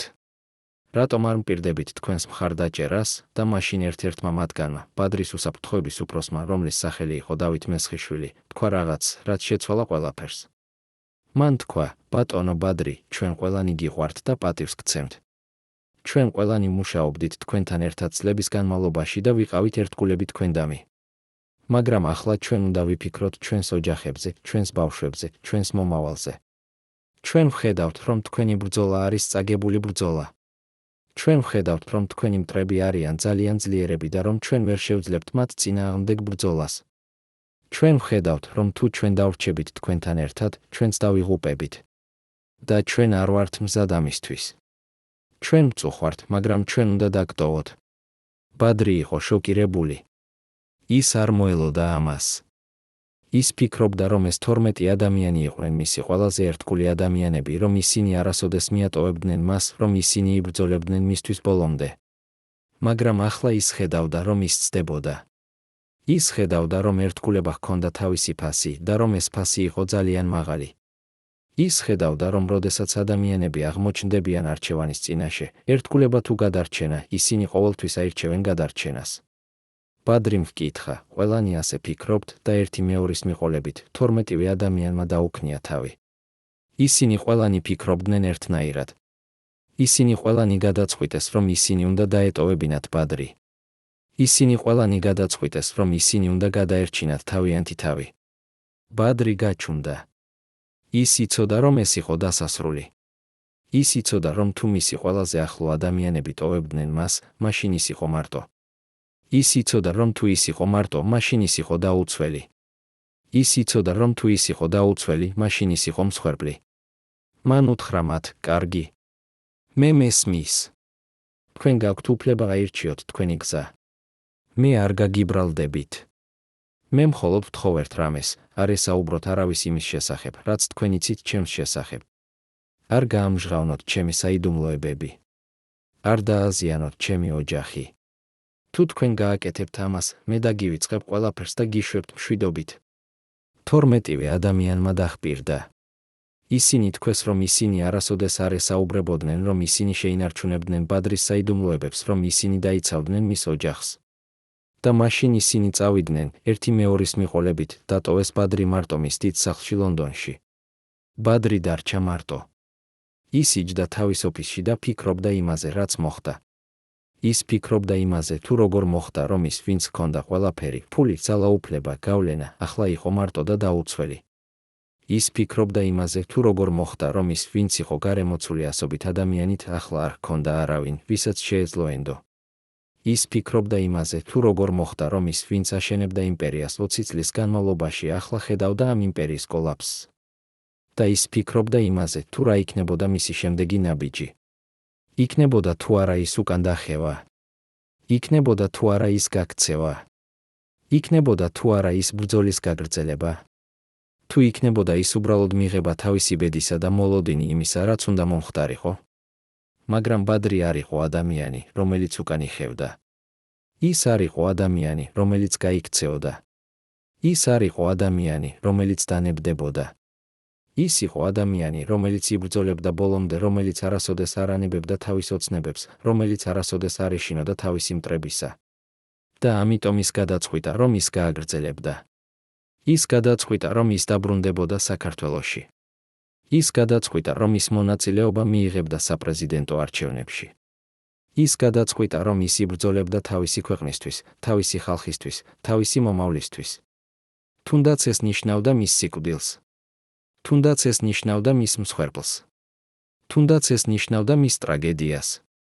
რა იყო ნამდვილი მიზეზი იმისა, რომ ბადრის შიდაწრემ მიატოვა იგი? იყო თუ არა ეს მხოლოდ შიში თავიანთი ცხოვრებისთვის? იყო თუ არა ეს რაღაც უფრო ღრმა, შესაძლოა გარიგება კრემლთან, შესაძლოა ფული, რომელიც შესთავაზეს მათ, შესაძლოა მუქარა, რომელიც გააკეთეს მათ? და რაც ყველაზე მნიშვნელოვანია, იყო თუ არა ამ 12 ადამიანს შორის ის ერთი, რომელიც არა მხოლოდ მიატოვა ბადრი, არამედ აქტიურად მონაწილეობდა მის მოკვლის გეგმაში. იყო თუ არა ამ 12 ადამიანს შორის ის მოღალატე, რომელზეც ნინო ჯავახიშვილი საუბრობდა, ის ადამიანი, რომელიც იყო ძალიან ახლოს ბადრისთან და რომელიც ბოლოს მოკლა იგი. წარმოიდგინეთ, რომ არსებობს საქაღალდე, რომელიც შეიცავს დოკუმენტებს, რომლებიც შეიძლება შეცვალოს ყველაფერი, რასაც ჩვენ ვიცით ბადრი პატარკაციშვილის შესახებ. წარმოიდგინეთ, რომ ეს საქაღალდე შეიცავს ინფორმაციას მისი ფარული ბანკის ანგარიშების შესახებ, მისი საიდუმლო გარიგებების შესახებ, მისი ურთიერთობების შესახებ ძალიან ძლიერ ადამიანებთან. წარმოიდგინეთ, რომ ეს საქაღალდე შეიცავს ჭეშმარიტებას იმის შესახებ, თუ ვინ მართლა მოკლა ბადრი და რატომ. და წარმოიდგინეთ, რომ ეს საქაღალდე გაქრა ბადრის სიკვდილის შემდეგ და არავინ იცის, სად არის ის ახლა. ეს არის ისტორია იმ დოკუმენტების შესახებ, რომლებიც განადგურდა, იმ საიდუმლოებების შესახებ, რომლებიც დაიფარა და იმ ჭეშმარიტების შესახებ, რომელიც ჯერ კიდევ არის დამალული. ბადრი პატარკაციშვილი იყო ადამიანი, რომელიც ინახავდა ყველაფერს. ის ინახავდა ყველა დოკუმენტს, ყველა ხელშეკრულებას, ყველა წერილს, ყველა ჩანაწერს. ის ჰქონდა არქივი, რომელიც შეიცავდა ათწლეულების ინფორმაციას მისი ბიზნესის შესახებ, მისი პოლიტიკური კავშირების შესახებ, მისი ფინანსური ოპერაციების შესახებ. ეს არქივი იყო ძალიან კარგად დაცული. ის ინახებოდა სპეციალურ სეიფში ბადრის ლონდონის სახლში და მხოლოდ ბადრის თვითონ ჰქონდა წვდომა მასზე. არავინ სხვა არ იცოდა, რა იყო ამ არქივში, არავინ სხვა არ ჰქონდა უფლება ნახულობა ამ დოკუმენტებისა. ეს იყო ბადრის ყველაზე დიდი საიდუმლო და ყველაზე დიდი დაცვა. მაგრამ რა იყო ამ არქივში? წყაროები, რომლებიც ახლოს იყვნენ ბადრისთან, ამბობენ, რომ ამ არქივში იყო დოკუმენტები, რომლებიც ადასტურებდნენ ბადრის ფინანსურ ოპერაციებს 1995 წლიდან 1952 წლამდე. ეს დოკუმენტები შეიცავდნენ ინფორმაციას ბანკის ანგარიშების შესახებ სხვადასხვა ქვეყნებში, შვეიცარიაში, ლიხტენშტეინში, კვიპროსში, ბრიტანეთის ვირჯინის კუნძულებზე. ეს დოკუმენტები შეიცავდნენ ინფორმაციას ოფშორული კომპანიების შესახებ, რომლებიც გამოიყენებოდა ფულის გათეთრებისთვის და გადასახადების თავიდან აცილებისთვის. ეს დოკუმენტები შეიცავდნენ ინფორმაციას გარიგებების შესახებ, რომლებიც გაკეთდა ბერეზოვსკისთან ერთად გარიგებების შესახებ, რომლებიც გაკეთდა კრემლთან გარიგებების შესახებ, რომლებიც გაკეთდა საქართველოს ხელისუფლებასთან. მაგრამ ყველაზე მნიშვნელოვანი დოკუმენტები ამ არქივში იყო ის დოკუმენტები, რომლებიც შეიცავდნენ ინფორმაციას ბადრის მოკლის გეგმის შესახებ. წყაროები ამბობენ, რომ ბადრი იცოდა, რომ მას აპირებდნენ მოკლას და ის ინახავდა ყველა მტკიცებულებას ამის შესახებ. ის ინახავდა წერილებს, რომლებიც მიიღო მუქარებით. ის ინახავდა ჩანაწერებს საუბრებისა, რომლებშიც ხალხი საუბრობდა მის მოკლის შესახებ. ის ინახავდა დოკუმენტებს, რომლებიც ადასტურებდნენ, ვინ იყო ჩართული ამ გეგმაში. ის ინახავდა ყველაფერს, რადგან ის იცოდა, რომ ეს იყო მისი ერთადერთი დაცვა. ის იცოდა, რომ თუ რამე მოხდებოდა მასთან, ეს დოკუმენტები იქნებოდა მტკიცებულება, რომ მისი სიკვდილი არ იყო ბუნებრივი, არამედ მკვლელობა. მაგრამ რა მოხდა ამ დოკუმენტებს ბადრის სიკვდილის შემდეგ? წყაროები ამბობენ, რომ როდესაც ბადრი გარდაიცვალა, მისი ოჯახი დაუყოვნებლივ მივიდა მის ლონდონის სახლში, რათა აეღო ყველა მნიშვნელოვანი დოკუმენტი. მაგრამ როდესაც ისინი გახსნეს სეიფს, სადაც ინახებოდა არქივი, ისინი აღმოჩნდნენ, რომ ბევრი დოკუმენტი აკლდა. კონკრეტულად აკლდა ის საქაღალდე, რომელიც შეიცავდა ინფორმაციას ბადრის მოკლის გეგმის შესახებ. აკლდა ის დოკუმენტები, რომლებიც ადასტურებდნენ, ვინ იყო ჩართული ამ გეგმაში. აკლდა ის მტკიცებულებები, რომლებიც შეიძლება გამოეყენებინათ სასამართლოში. ბადრის ოჯახი იყო შოკირებული. ისინი არ იცოდნენ, ვინ წაიღო ეს დოკუმენტები. ისინი არ იცოდნენ, როდის წაიღეს ისინი. ისინი არ იცოდნენ, სად იყვნენ ისინი ახლა. ბადრის ოჯახმა დაიწყო გამოძიება. ისინი დაუკავშირდნენ ბრიტანულ პოლიციას და სთხოვეს მათ გამოეძიებინათ ეს საქმე. მაგრამ პოლიციამ უთხრა, რომ ისინი ვერ გამოიძიებდნენ, რადგან არ იყო მტკიცებულება დანაშაულისა. არ იყო ნიშნები იძულებითი შესვლისა. არ იყო მოწმეები, რომლებიც ნახეს ვინმე შესვლა ბადრის სახლში. არ იყო არაფერი, რაც მიუთითებდა, რომ დოკუმენტები მოიპარეს. პოლიცია ამბობდა, რომ შესაძლოა ბადრიმ თვითონ განადგურა ეს დოკუმენტები ადრე, ან შესაძლოა ისინი არასოდეს არ არსებობდნენ. ბადრის ოჯახი არ სჯეროდა ამას. ისინი იცოდნენ, რომ ეს დოკუმენტები არსებობდნენ. ისინი იცოდნენ, რომ ბადრი ინახავდა მათ. ისინი იცოდნენ, რომ ვინმე წაიღო ისინი. მაგრამ ვინ? ვინ შეეძლო წვდომა ბადრის სახლზე? ვინ იცოდა სეიფის კოდი? ვინ იცოდა, სად ინახებოდა არქივი? ბადრის ოჯახი დაიწყო საკუთარი გამოძიება. ისინი დაუკავშირდნენ იმ 12 ადამიანს, რომლებიც იყვნენ ბადრის შიდა წრეში. ისინი ჰკითხეს მათ, იცოდნენ თუ არა რამე ამ დოკუმენტების შესახებ. მაგრამ ყველამ უარყო. ყველამ თქვა, რომ ისინი არაფერი იცოდნენ, რომ ისინი არასოდეს არ ნახეს ეს დოკუმენტები, რომ ისინი არ იცოდნენ, სად იყვნენ ისინი. ბადრის ოჯახი არ სჯეროდა მათ. ისინი ფიქრობდნენ, რომ ერთ-ერთი ამ 12 ადამიანიდან იყო პასუხისმგებელი დოკუმენტების გაქრობაზე. ისინი ფიქრობდნენ, რომ ერთ-ერთი მათგანი იყო მოღალატე, რომელიც მუშაობდა ბადრის მტრებისთვის. ბადრის ოჯახმა დაიწყო კერძო გამომძიებლების დაქირავება. ისინი დახარჯეს 100,000 ფუნტი, რათა გამოეძიებინათ ეს საქმე. მაგრამ გამომძიებლებმა ვერაფერი იპოვეს. ისინი ვერ იპოვეს არანაირი კვალი, არანაირი მტკიცებულება, არანაირი მოწმე. ისინი ვერ იპოვეს არაფერი, რაც მიუთითებდა, ვინ წაიღო დოკუმენტები და სად იყვნენ ისინი ახლა. ბადრის ოჯახი იყო სასოწარკვეთილი. ისინი იცოდნენ, რომ ამ დოკუმენტების გარეშე ისინი ვერასოდეს ვერ დაამტკიცებდნენ, რომ ბადრი იყო მოკლული. ისინი იცოდნენ, რომ ამ დოკუმენტების გარეშე ისინი ვერასოდეს ვერ იპოვიდნენ მის მკვლელს. ისინი იცოდნენ, რომ ამ დოკუმენტების გარეშე ჭეშმარიტება ბადრის სიკვდილის შესახებ დარჩებოდა დამალული სამუდამოდ. მაგრამ იყო ერთი ადამიანი, რომელიც იცოდა რაღაც. ეს იყო ბადრის პირადი ასისტენტი, ქალი სახელად თამარ ბერიძე, რომელიც მუშაობდა ბადრისთან ერთად 10 წლის განმავლობაში. თამარი იყო ის ადამიანი, რომელიც აწყობდა ბადრის ყველა შეხვედრას, რომელიც ინახავდა ბადრის ყველა დოკუმენტს, რომელიც იცოდა ბადრის ყველა საიდუმლო. და თამარი იყო ის ადამიანი, რომელიც იცოდა, სად იყო ბადრის არქივის სარეზერვო ასლი. ბადრი, რომელიც იყო ძალიან ფრთხილი ადამიანი, ყოველთვის აკეთებდა სარეზერვო ასლებს ყველა მნიშვნელოვანი დოკუმენტისა. ის ინახავდა ამ სარეზერვო ასლებს სხვადასხვა ადგილებში, ზოგიერთი იყო ბანკის სეიფში შვეიცარიაში, ზოგიერთი იყო მისი ადვოკატის ოფისში ლონდონში, ზოგიერთი იყო მისი ოჯახის სახლში თბილისში. და თამარი იყო ერთადერთი ადამიანი, გარდა ბადრისა, რომელიც იცოდა, სად იყო ყველა ეს სარეზერვო ასლი. თამარი ბერიძე დარჩა ჩუმად ბადრის სიკვდილის შემდეგ. ის არ ესაუბრა არავის იმის შესახებ, რასაც ის იცოდა. ის არ უთხრა ბადრის ოჯახს სარეზერვო ასლების შესახებ. ის არ უთხრა პოლიციას. ის არ უთხრა გამომძიებლებს. ის უბრალოდ დარჩა ჩუმად და ელოდა. ის ელოდა იმას, რომ ვინმე მოვიდოდა და ჰკითხავდა მას. ის ელოდა იმას, რომ ვინმე გაიგებდა, რომ ის იცოდა რაღაც. ის ელოდა იმას, რომ ვინმე შესთავაზებდა მას ფულს ან მუქარას, რათა ის ესაუბრა ან ჩუმად დარჩენილიყო. მაგრამ არავინ არ მოვიდა. არავინ არ ჰკითხა. არავინ არ შესთავაზა არაფერი. და თამარი გაგრძელდა ჩუმად ყოფნა. მაგრამ ახლა 25 წლის შემდეგ თამარი ბერიძე მზად არის ესაუბროს. ის მზად არის გაუზიაროს ის, რასაც ის იცის. ის მზად არის გამოავლინოს, სად არის ბადრის არქივის სარეზერვო ასლი. ის მზად არის დაეხმაროს ბადრის ოჯახს იპოვოს ჭეშმარიტება. მაგრამ ის ითხოვს რაღაცას სანაცვლოდ. ის ითხოვს დაცვას. ის ითხოვს გარანტიას, რომ მისი ცხოვრება არ იქნება საფრთხეში. ის ითხოვს გარანტიას, რომ მისი ოჯახი არ დაზარალდება. რადგან ის იცის, რომ ის, რასაც ის აპირებს გამოავლინოს, არის ძალიან საშიში. ის იცის, რომ ის ადამიანები, რომლებიც მოკლეს ბადრი, არ დააყოვნებენ მის მოკლაშიც, თუ ის ცდილობს ჭეშმარიტების გამჟღავნებას. რა არის ამ სარეზერვო ასლში? რა საიდუმლოებებს შეიცავს ის? ვინ არის დასახელებული იმ დოკუმენტებში, როგორც ბადრის მკვლელები? და რაც ყველაზე მნიშვნელოვანია, გამოვლინდება თუ არა ოდესმე ეს დოკუმენტები? მიიღებს თუ არა თამარი ბერიძე იმ დაცვას, რომელსაც ის ითხოვს?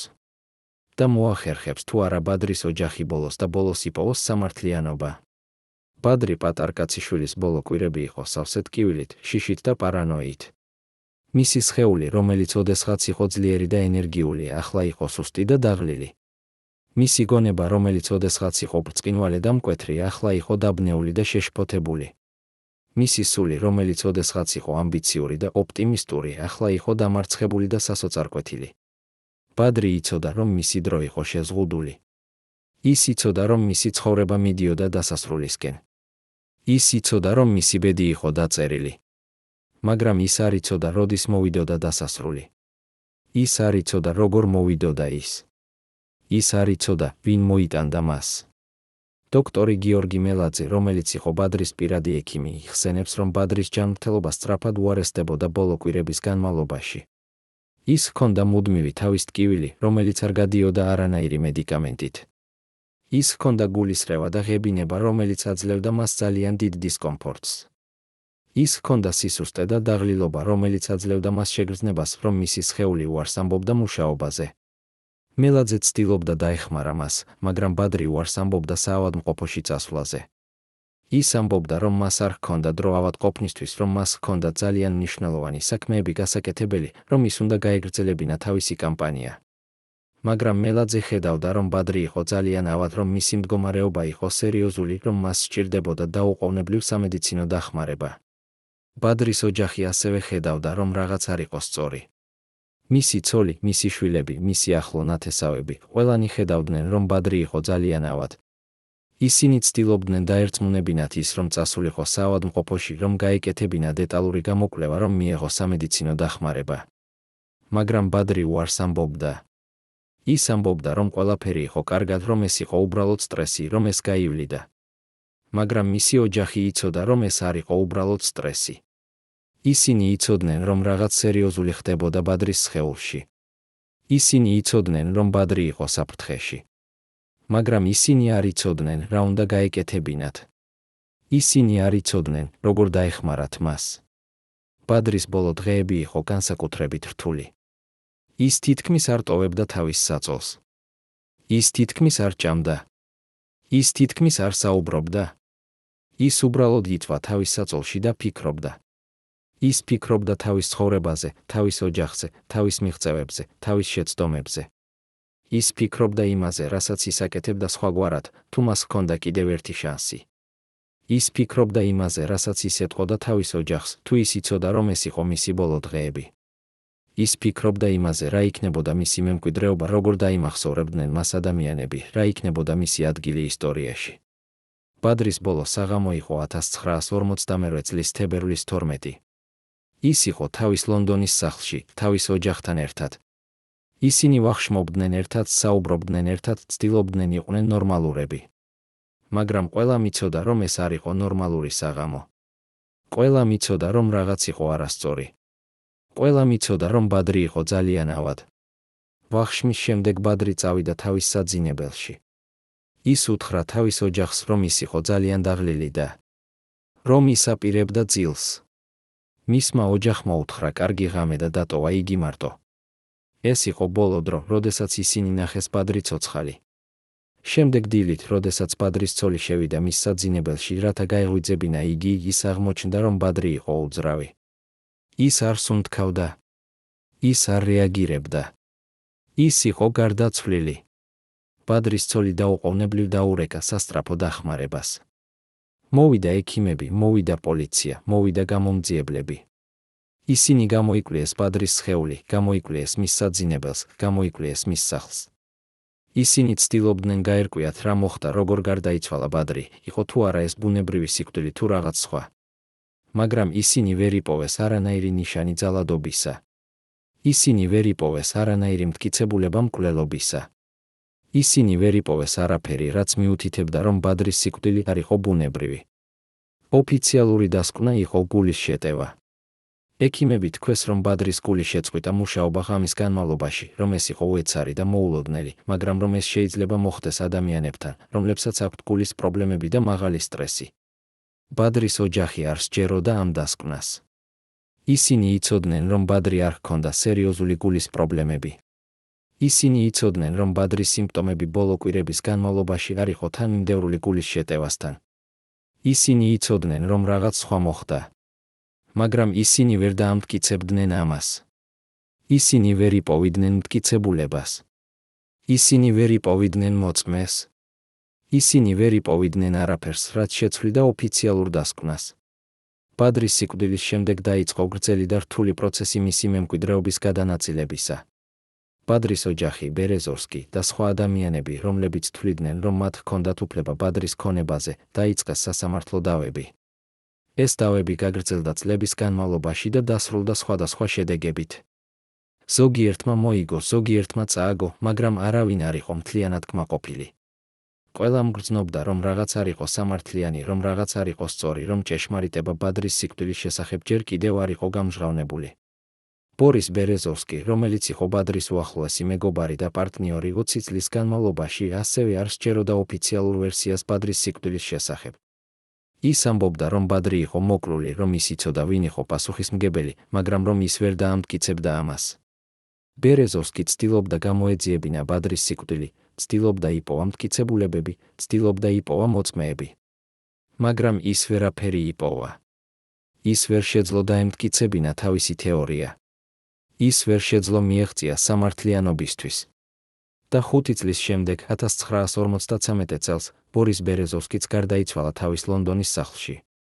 ოფიციალური ვერსია იყო, რომ მისი ისტორია დასრულდა ტრაგიკულად, მაგრამ ბევრი ადამიანი არ სჯეროდა ამ ვერსიასაც.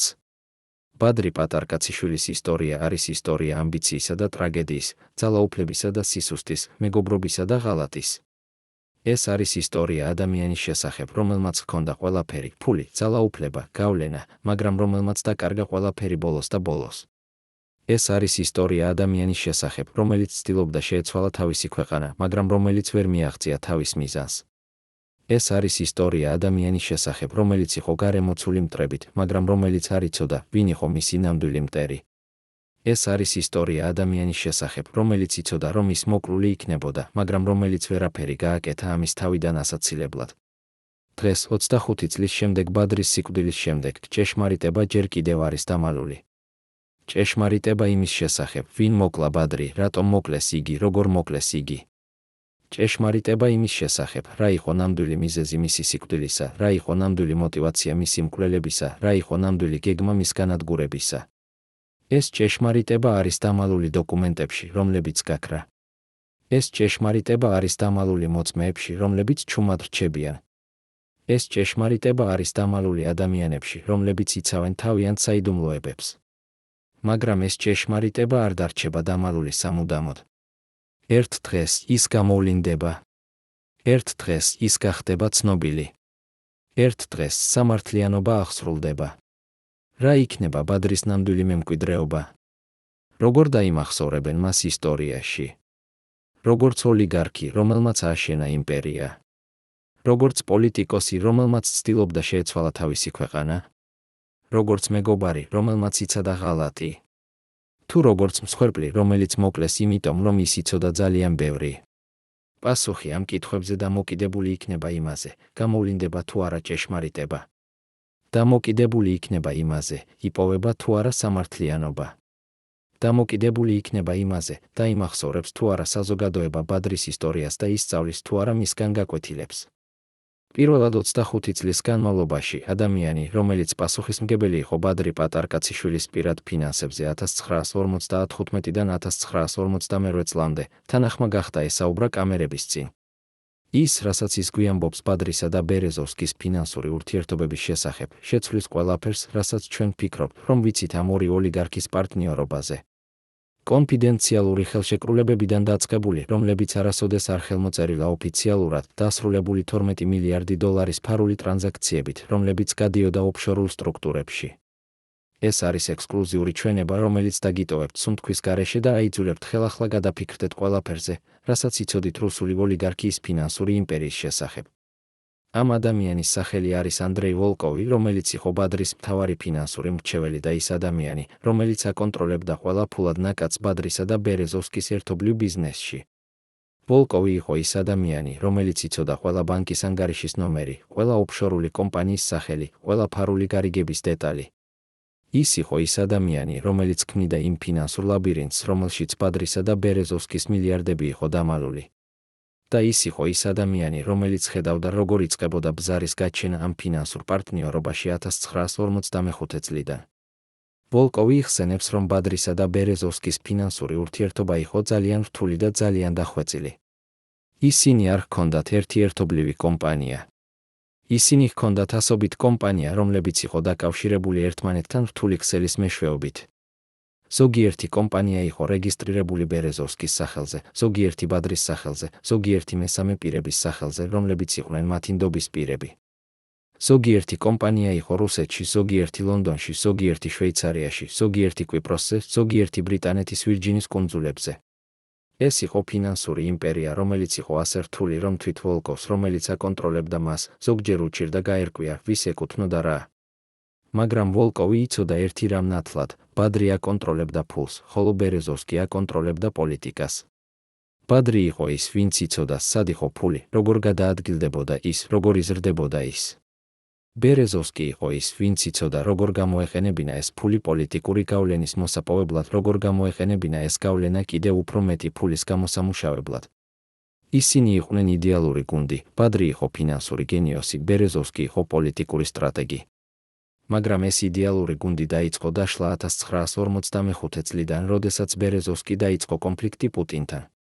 ვოლკოვი იხსენებს, რომ როდესაც ბერეზოვსკი დაიწყო ბრძოლა პუტინის წინააღმდეგ, ბადრი დაიწყო შეშფოთება. ბადრი ხედავდა, რომ ეს ბრძოლა იყო საშიში მათი ბიზნესისთვის, საშიში მათი ქონებისთვის, საშიში მათი ცხოვრებისთვის. ბადრი ცდილობდა დაერწმუნებინა ბერეზოვსკი, რომ ისინი უნდა შეეგუებინათ პუტინთან, რომ ისინი უნდა მოელაპარაკებინათ, რომ ისინი უნდა იპოვონ გზა თანაცხოვრებისთვის. მაგრამ ბერეზოვსკი არ ისმენდა. ის იყო დარწმუნებული, რომ ის შეეძლო დაემარცხებინა პუტინი, რომ ის შეეძლო დაებრუნებინა კონტროლი, რომ ის შეეძლო გაეგრძელებინა თავისი ძალაუფლება. და ეს დარწმუნებულობა იყო ის, რაც ბოლოს და ბოლოს გაანადგურა მათ პარტნიორობას. ვოლკოვი იხსენებს ერთ კონკრეტულ ეპიზოდს, რომელიც მოხდა 1956 წლის ზაფხულში. ბადრიმ მოუწოდა ვოლკოვი თავის ოფისში ლონდონში და უთხრა მას რაღაც, რაც ვოლკოვს შოკში ჩააგდო. ბადრიმ უთხრა, რომ ის აპირებდა დაეწყო თავისი აქტივების გადატანა ბერეზოვსკისგან დამოუკიდებელ სტრუქტურებში. ის აპირებდა შექმნა ახალი ოფშორული კომპანიები, რომლებშიც ბერეზოვსკის არ ექნებოდა წილი. ის აპირებდა გადაეტანა ფული ახალ ბანკის ანგარიშებზე, რომლებზეც ბერეზოვსკის არ ექნებოდა წვდომა. ის აპირებდა დაეცვა თავისი ქონება იმ რისკებისგან, რომლებიც მოდიოდა ბერეზოვსკის ბრძოლიდან პუტინთან. ვოლკოვი ჰკითხა, მაგრამ ბატონო ბადრი, ეს არის ღალატი. ეს არის თქვენი პარტნიორობის დარღვევა. რა სიტყვის ბერეზოვსკი? ბადრიმ უპასუხა, ბერეზოვსკი არ უნდა იცოდეს. ეს არის ჩემი გადარჩენის გეგმა. თუ ბერეზოვსკი გააგრძელებს თავის ბრძოლას, ის დაკარგავს ყველაფერს. და მე არ აპირებ დავკარგო ყველაფერი მასთან ერთად. ვოლკოვი დაიწყო ამ გეგმის განხორციელება. ის შექმნა ახალი ოფშორული კომპანიები ლიხტენშტეინში და პანამაში. ის გახსნა ახალი ბანკის ანგარიშები შვეიცარიაში და ლუქსემბურგში. ის დაიწყო ფულის გადატანა ბადრისა და ბერეზოვსკის ერთობლივი კომპანიებიდან ბადრის პირად კომპანიებში. ეს იყო რთული და საშიში ოპერაცია, რადგან თუ ბერეზოვსკი გაიგებდა, ის იქნებოდა გაბრაზებული და შეიძლება მოეთხოვა თავისი წილი. მაგრამ ბადრი იყო დარწმუნებული, რომ ეს იყო აუცილებელი. ის იყო დარწმუნებული, რომ ეს იყო ერთადერთი გზა, გადაერჩინა თავისი ქონება და თავისი ოჯახი. მაგრამ ბერეზოვსკი გაიგო. 1947 წლის გაზაფხულზე, როდესაც ბერეზოვსკის საკუთარი ფინანსური მრჩევლები დაიწყეს ანალიზი მათი ერთობლივი კომპანიების ფინანსური მდგომარეობისა, ისინი აღმოჩნდნენ, რომ რაღაც არ იყო სწორი. ისინი აღმოჩნდნენ, რომ დიდი თანხები გადიოდა კომპანიებიდან უცნობ მიმართულებებში. ისინი აღმოჩნდნენ, რომ ბადრი ქმნიდა ახალ სტრუქტურებს, რომლებშიც ბერეზოვსკის არ ჰქონდა წილი. ისინი აღმოჩნდნენ, რომ ბადრი ცდილობდა დისტანცირებას ბერეზოვსკისგან ფინანსურად. ბერეზოვსკი იყო გაბრაზებული. ის თვლიდა, რომ ეს იყო ღალატი, რომ ბადრი ცდილობდა მოეპარა მას, რომ ბადრი ცდილობდა დაეტოვებინა იგი ფინანსურად გაკოტრებული. ბერეზოვსკი მოუწოდა ბადრი და ჰქონდა ძალიან ხმამაღალი კამათი. ის ბრალდებდა ბადრის ღალატში, ბრალდებდა მას ქურდობაში, ბრალდებდა მას მეგობრობის გაღალატებაში. ბადრი ცდილობდა ახსნა, რომ ის არ აპირებდა ბერეზოვსკის გაღალატებას, რომ ის უბრალოდ ცდილობდა დაეცვა თავისი ქონება, რომ ის უბრალოდ ცდილობდა გადაერჩინა თავისი ოჯახი. მაგრამ ბერეზოვსკი არ ისმენდა. ის მოითხოვდა, რომ ბადრი დაებრუნებინა ყველა ფული, რომელიც გადაიტანა. ის მოითხოვდა, რომ ბადრი გაეუქმებინა ყველა ახალი სტრუქტურა. ის მოითხოვდა, რომ ბადრი დაბრუნებულიყო მათთან ერთობლივ ბიზნესში. ბადრიმ უარი თქვა. ის თქვა, რომ ის აღარ აპირებდა რისკის აღებას ბერეზოვსკის გამო, რომ ის აღარ აპირებდა დაკარგვას ყველაფერი ბერეზოვსკის ბრძოლის გამო, რომ ის აღარ აპირებდა იყოს ბერეზოვსკის ჩრდილი. ეს იყო მომენტი, როდესაც მათი 20 წლის მეგობრობა და პარტნიორობა ოფიციალურად დასრულდა. ბერეზოვსკი და ბადრი აღარ იყვნენ პარტნიორები. ისინი აღარ იყვნენ მეგობრები. ისინი გახდნენ მტრები. და ეს მტრობა გაგრძელდებოდა ბადრის სიკვდილამდე და თუნდაც მის შემდეგაც, როდესაც ბერეზოვსკი შეიტანდა სარჩელს ბადრის ოჯახის წინააღმდეგ 2 მილიარდი დოლარის მოთხოვნით. ვოლკოვი ამბობს, რომ ის ფიქრობს, რომ ეს ფინანსური კონფლიქტი იყო ერთ-ერთი მთავარი მიზეზი ბადრის სიკვდილისა. ის ფიქრობს, რომ ბერეზოვსკი, რომელიც გრძნობდა თავს გაღალატებულად და გაძარცულად, შეიძლება ჰქონოდა მოტივაცია ბადრის დაზიანებისთვის. ის ფიქრობს, რომ ბერეზოვსკი, რომელიც კარგავდა ყველაფერს, თავის ქონებას, თავის გავლენას, თავის მეგობრებს, შეიძლება გადაწყვიტა, რომ თუ ის კარგავდა ყველაფერს, მაშინ ბადრიც უნდა დაეკარგა ყველაფერი. ის ფიქრობს, რომ ბერეზოვსკი შეიძლება იყო ჩართული ბადრის მოკვლის გეგმაში, არა როგორც პირდაპირი შემსრულებელი, არამედ როგორც ის, ვინც მისცა თანხმობა, ვინც არ შეაჩერა, ვინც იცოდა და არაფერი გააკეთა. მაგრამ ვოლკოვი ასევე ამბობს, რომ ბერეზოვსკი არ იყო ერთადერთი, ვისაც ჰქონდა მოტივაცია ბადრის მოკლისთვის. იყვნენ სხვებიც, კრემლი, რომელიც არ აპირებდა ბადრის წარმატების დაშვებას საქართველოში, სააკაშვილის ხელისუფლება, რომელიც ეშინოდა ბადრის კონკურენციისა და თუნდაც ზოგიერთი ბადრის საკუთარი ადამიანი, რომლებიც შეიძლება იყვნენ გადაყიდული მის მტრებს. ვოლკოვი ამბობს, რომ ჭეშმარიტება ბადრის სიკვდილის შესახებ არის ბევრად უფრო რთული, ვიდრე ერთი მარტივი ვერსია. ის ამბობს, რომ ბადრის მოკლა იყო შედეგი რამდენიმე ფაქტორის, ფინანსური კონფლიქტი ბერეზოვსკისთან, პოლიტიკური საფრთხე კრემლისგან, პირადი ღალატი შიდა წრიდან. რა იყო ნამდვილი როლი ბერეზოვსკისა ბადრის სიკვდილში? იყო თუ არა ის პირდაპირ ჩართული? იყო თუ არა ის უბრალოდ ის, ვინც იცოდა და არაფერი გააკეთა? თუ იყო ის მსხვერპლი იმავე ძალების, რომლებმაც მოკლეს ბადრი? და რაც ყველაზე მნიშვნელოვანია, რა იყო ნამდვილი ღირებულება იმ 12 მილიარდი დოლარისა, რომელზეც ისინი იბრძოდნენ? სად არის ეს ფული ახლა? ვინ აკონტროლებს მას? და გამოვლინდება თუ არა ოდესმე სრული ჭეშმარიტება ამ ფინანსური იმპერიის შესახებ?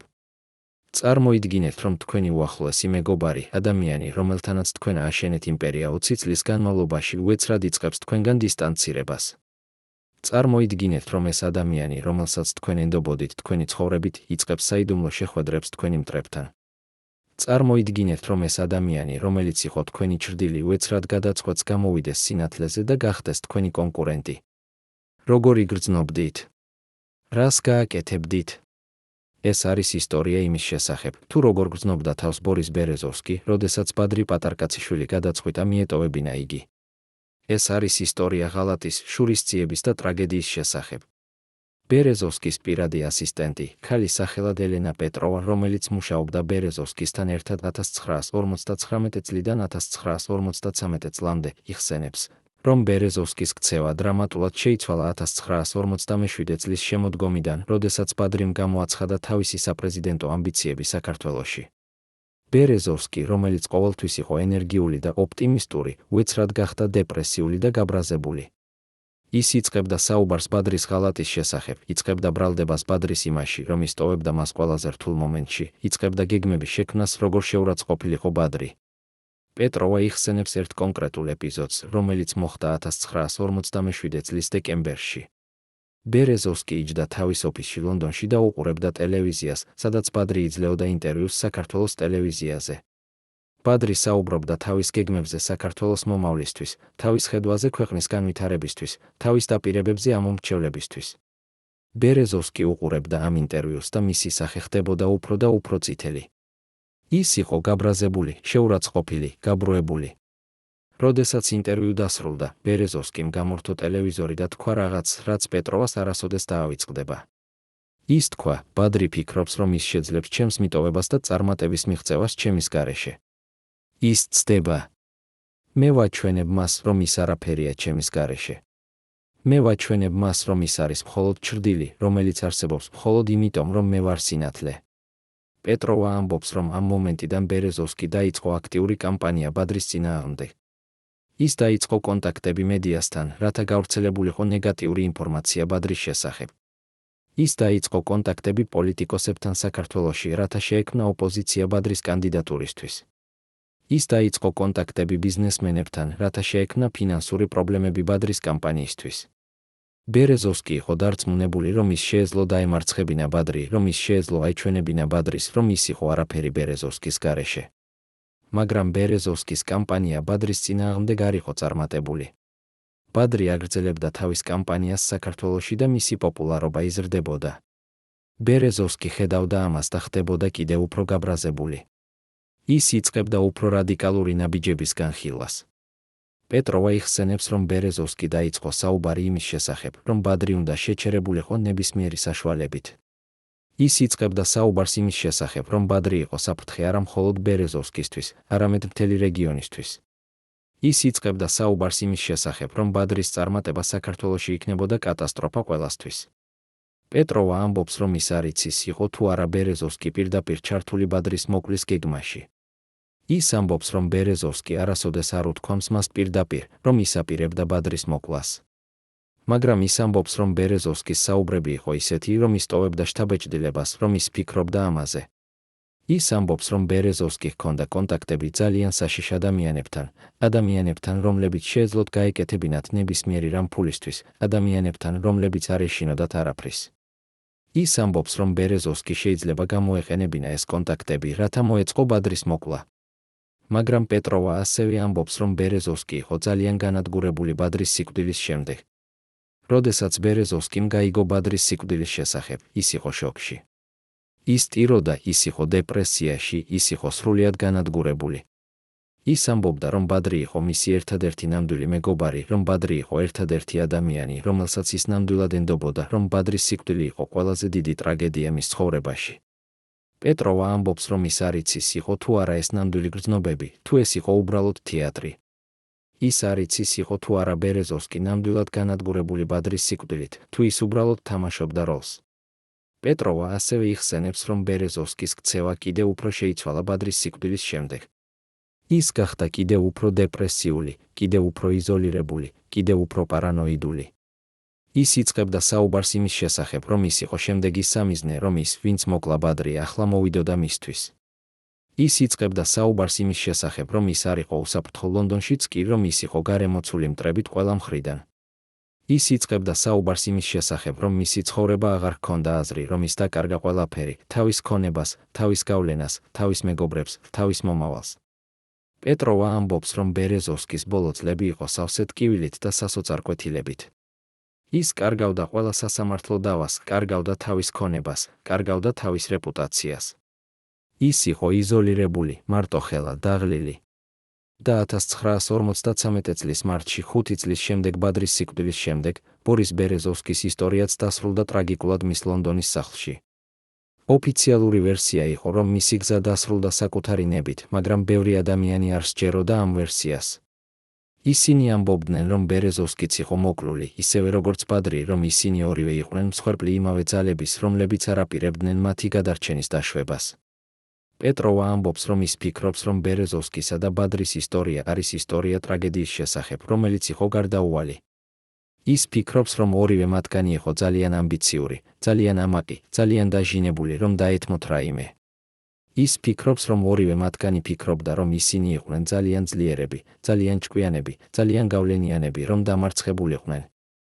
მაგრამ ისინი ცდებოდნენ. ისინი არ იყვნენ ძალიან ძლიერები. ისინი არ იყვნენ ძალიან ჭკვიანები. ისინი არ იყვნენ ძალიან გავლენიანები. ისინი იყვნენ უბრალოდ ადამიანები, რომლებმაც გააკეთეს შეცდომები, რომლებმაც მიიღეს არასწორი გადაწყვეტილებები, რომლებმაც გადაიხადეს ყველაზე მაღალი ფასი თავიანთი ამბიციებისთვის. რა იყო ნამდვილი ურთიერთობა ბერეზოვსკისა და ბადრის სიკვდილებს შორის? იყო თუ არა ბერეზოვსკი ჩართული ბადრის მოკლაში? იყო თუ არა ბერეზოვსკის საკუთარი ბედი დაკავშირებული ბადრის ბედთან? და რაც ყველაზე მნიშვნელოვანია, იყო თუ არა მათი ორივე სიკვდილი ნაწილი უფრო დიდი გეგმისა, რომელიც მიზნად ისახავდა ყველა იმ ადამიანის განადგურებას, რომლებიც იცოდნენ ძალიან ბევრი საიდუმლო რუსული ოლიგარქიის შესახებ. წარმოიდგინეთ, რომ არსებობს სია, რომელიც შეიცავს 15 სახელს. ეს არ არის შოპინგის სია, არამედ სიკვდილის სია. 15 გენერლისა და ახლო თანამშრომლის სახელი, რომლებიც უნდა აღმოფხვრილიყვნენ დღესასწაულების შემდეგ. ეს ქაღალდის ნაჭერი ყველაფერს ხსნის. როდესაც გენერლებმა ნახეს ეს სია, მათ მიხვდეს, ან ის, ან ჩვენ. იყო თუ არა მათი ღალატი გმირობის აქტი, თუ უბრალოდ სასოწარკვეთილი ბრძოლა გადარჩენისთვის. ეს არის ისტორია იმ სიის შესახებ, რომელიც იპოვეს ბადრის პირად სეიფში, სიის შესახებ, რომელიც შეცვალა ყველაფერს, სიის შესახებ, რომელიც ახსნის, რატომ ბადრის უახლოესი ადამიანები გადაწყვიტეს მისი მიტოვება. ეს სია იპოვეს ბადრის სიკვდილის შემდეგ, როდესაც მისი ოჯახი და გამომძიებლები ამოწმებდნენ მის პირად დოკუმენტებს. სია იყო დაწერილი ხელით, ბადრის საკუთარი ხელით და იყო დათარიღებული 1957 წლის ნოემბრით, მხოლოდ 3 თვით ადრე ბადრის სიკვდილამდე. სიაში იყო 15 სახელი, ადამიანების სახელები, რომლებიც იყვნენ ბადრის შიდა წრეში, ადამიანების სახელები, რომლებიც იცოდნენ ბადრის ყველა საიდუმლო, ადამიანების სახელები, რომლებიც ჰქონდათ წვდომა ბადრის ყველა რესურსზე. და ყოველი სახელის გვერდით იყო ერთი სიტყვა, საფრთხე. რა ნიშნავდა ეს სია? რატომ ბადრი ინახავდა ასეთ სიას? წყაროები, რომლებიც ახლოს იყვნენ ბადრისთან, ამბობენ, რომ ბადრი ხდებოდა უფრო და უფრო პარანოიდული ბოლო თვეების განმავლობაში.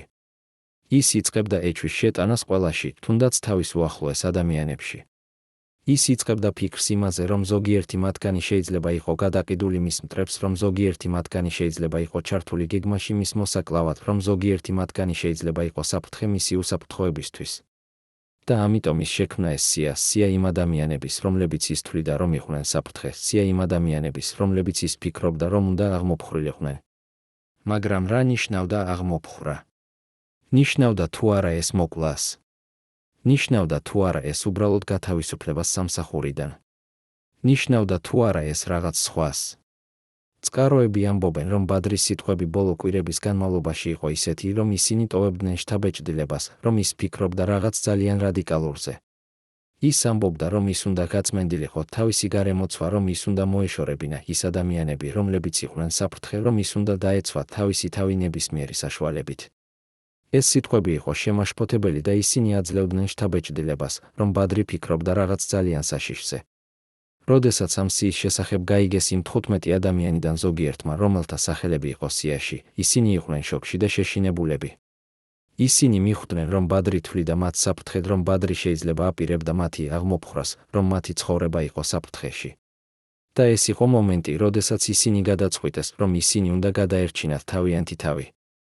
ეს იყო მომენტი, როდესაც ისინი გადაწყვიტეს, რომ ისინი უნდა დაეტოვებინათ ბადრი. ეს იყო მომენტი, როდესაც ისინი გადაწყვიტეს, რომ ისინი უნდა გაეღალატებინათ ის. მაგრამ იყო თუ არა ეს სია ნამდვილი? იყო თუ არა ეს ნამდვილად ბადრის გეგმა?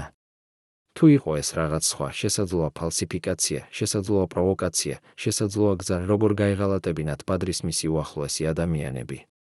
წყაროები ამბობენ, რომ ეს სია იყო ნამდვილი, რომ ეს იყო ნამდვილად ბადრის ხელით დაწერილი, რომ ეს იყო ნამდვილად ბადრის გეგმა. მაგრამ ზოგიერთი ადამიანი ფიქრობს, რომ ეს სია შეიძლება იყო გამოყენებული როგორც საბაბი, როგორ გაეღალატებინათ ბადრის, როგორ გაემართლებინათ მათი ქმედებები, როგორ დაეცვათ თავიანთი თავი იმ ბრალდებებისგან, რომლებიც შეიძლება წამოჭრილიყო მათ მიმართ ბადრის სიკვდილის შემდეგ. ერთ-ერთი ადამიანი, რომლის სახელი იყო ამ სიაში, იყო დავით მესხიშვილი, ბადრის უსაფრთხოების უფროსი, რომელიც იყო ის ადამიანი, რომელმაც პირველმა თქვა ბადრის, რომ ისინი უნდა დაეტოვებინათ იგი. მესხიშვილი ახლა ცხოვრობს თბილისში და მუშაობს კერძო უსაფრთხოების კომპანიაში. ის თანახმა გახდა ესაუბრა პირველად ამ სიის შესახებ. მესხიშვილი ამბობს, რომ როდესაც მან გაიგო ამ სიის შესახებ, ის იყო შოკში. ის ამბობს, რომ ის არასოდეს არ ფიქრობდა, რომ ბადრი შეეძლო ეფიქრა მასზე როგორც საფრთხეზე, რომ ბადრი შეეძლო აპირებდა მის აღმოფხვრას. ის ამბობს, რომ ის იყო ერთგული ბადრისადმი 10 წლის განმავლობაში, რომ ის აკეთებდა ყველაფერს ბადრის დასაცავად, რომ ის არასოდეს არ გაუღალატებდა მას. მაგრამ მესხიშვილი ასევე ამბობს, რომ როდესაც მან ნახა ეს სია, მან მიხვდა, რომ ბადრი იყო ძალიან ავად, ძალიან პარანოიდული, ძალიან საშიში. ის მიხვდა, რომ ბადრი კარგავდა კონტროლს, რომ ბადრი ხდებოდა საფრთხე არა მხოლოდ თავისი მტრებისთვის, არამედ თავისი მეგობრებისთვისაც. ის მიხვდა, რომ თუ ის დარჩებოდა ბადრის გვერდით, ის შეიძლება გამხდარიყო მსხვერპლი ბადრის პარანოიისა. და ამიტომ ის გადაწყვიტა, რომ ის უნდა დაეტოვებინა ბადრი. ის გადაწყვიტა, რომ ის უნდა გადაერჩინა თავისი თავი და თავისი ოჯახი.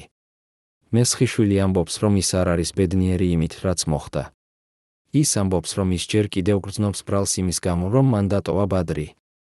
ის ამბობს, რომ ის ჯერ კიდევ ფიქრობს, რომ შესაძლოა ის შეეძლო გაეკეთებინა რაღაც სხვა, რომ შესაძლოა ის შეეძლო დაეხმარა ბადრის, რომ შესაძლოა ის შეეძლო გადაერჩინა ბადრი. მაგრამ ის ასევე ამბობს, რომ ის ფიქრობს, რომ ბადრის ბედი იყო დაწერილი, რომ ბადრი იყო განცირული იმ მომენტიდან, როდესაც მან გადაწყვიტა დაებრუნებინა საქართველოში და მონაწილეობა მიეღო პოლიტიკაში. ის ფიქრობს, რომ ბადრი იყო ძალიან ამბიციური, ძალიან ამაყი, ძალიან დაჟინებული, რომ უკან დახევდა. და ეს იყო ის, რაც მიგვიყვანა მას ტრაგედიამდე. რა იყო ნამდვილი მიზეზი ბადრის სიკვდილისა? იყო თუ არა ეს მისი პარანოია, რომელმაც აიძულა მისი უახლოესი ადამიანები მიეტოვებინათ იგი? იყო თუ არა ეს მისი ამბიცია, რომელმაც გახადა იგი სამიზნე მისი მტრებისთვის? იყო თუ არა ეს მისი ღალატი ბერეზოვსკისადმი, რომელმაც გამოიწვია შურისძიება? თუ იყო ეს რაღაც სხვა, რაღაც უფრო რთული, რაღაც უფრო ღრმა, რაღაც, რაც ჩვენ ჯერ კიდევ არ ვიცით? პასუხი ამ კითხვებზე ჯერ კიდევ არის დამალული. მაგრამ ერთი რამ არის ნათელი, ბადრი პატარკაციშვილის ისტორია არის ისტორია ტრაგედიის შესახებ, რომელიც იყო გარდაუვალი, ისტორია ადამიანის შესახებ, რომელმაც ჰქონდა ყველაფერი, მაგრამ დაკარგა ყველაფერი, ისტორია ამბიციისა და პარანოიის, ძალაუფლებისა და სისუსტის, მეგობრობისა და ღალატის. ბადრი პატარკაციშვილის ისტორია დასრულდა 1958 წლის თებერვალში, მაგრამ მისი შედეგები გრძელდება დღემდე. მისი სიკვდილის შემდეგ საქართველოში მოხდა პოლიტიკური კრიზისი, რომელმაც შეცვალა ქვეყნის მომავალი. მიხეილ სააკაშვილი მოიგო საპრეზიდენტო არჩევნები, მაგრამ მისი მმართველობა იყო სავსე კონტროვერსიებით და კონფლიქტებით. ბადრის ოჯახმა გააგრძელა ბრძოლა მისი მემკვიდრეობისთვის, გააგრძელა ბრძოლა ჭეშმარიტებისთვის, გააგრძელა ბრძოლა სამართლიანობისთვის. მათ შეიტანეს სარჩელები სხვადასხვა სასამართლოებში, მოითხოვეს გამოძიება ბადრის სიკვდილის შესახებ, მოითხოვეს დაბრუნება მათი ქონებისა. ზოგიერთი მათგანი მოიგეს, ზოგიერთი წააგეს, მაგრამ არავინ არ იყო მთლიანად კმაყოფილი. ბორის ბერეზოვსკის ისტორიაც დასრულდა ტრაგიკულად 1953 წელს. მისი ბოლო წლები იყო სავსე ფინანსური პრობლემებით, სასამართლო დავებით, პირადი ტრაგედიებით. ის კარგავდა ყველა ბრძოლას, კარგავდა ყველა მეგობარს, კარგავდა ყველა იმედს. მისი ისტორია დასრულდა მის ლონდონის სახლში, სადაც მისი გზა მიაღწია დასასრულს გაუგებარ გარემოებებში. ზოგიერთი ამბობს, რომ ის თვითონ აირჩია ეს დასასრული, ზოგიერთი ამბობს, რომ ის იყო იძულებული, ზოგიერთი ამბობს, რომ ის იყო მსხვერპლი იმავე ძალების, რომლებმაც წაართვეს ცხოვრება ბადრის.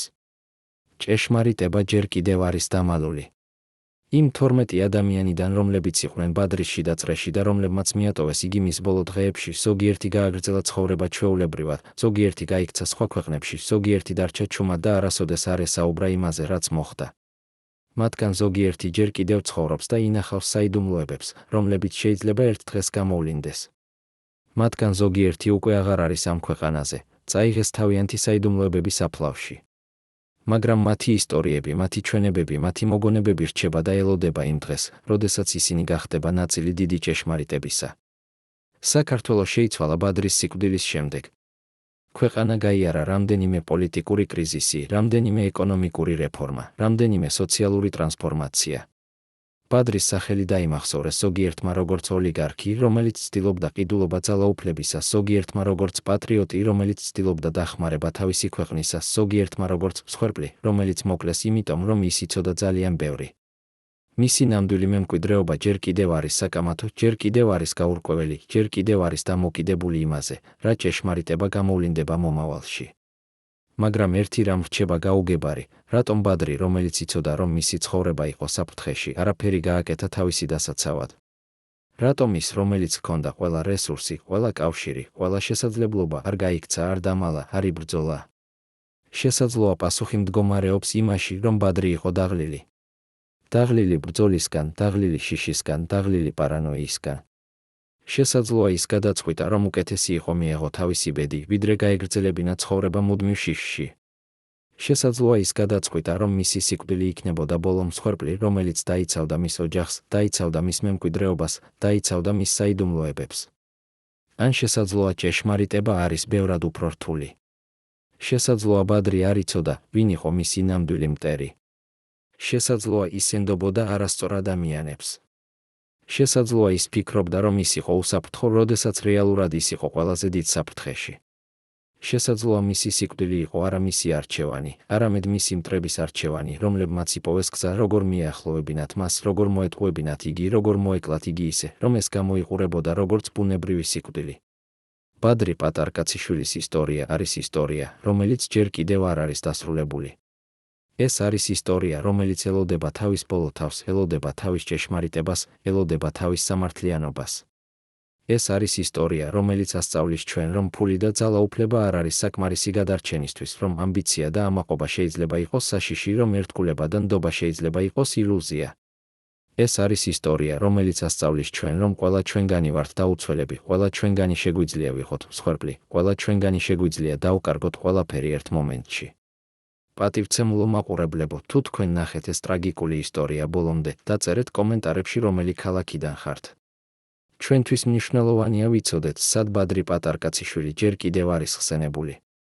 და გამოიწერეთ არხი, რომ არ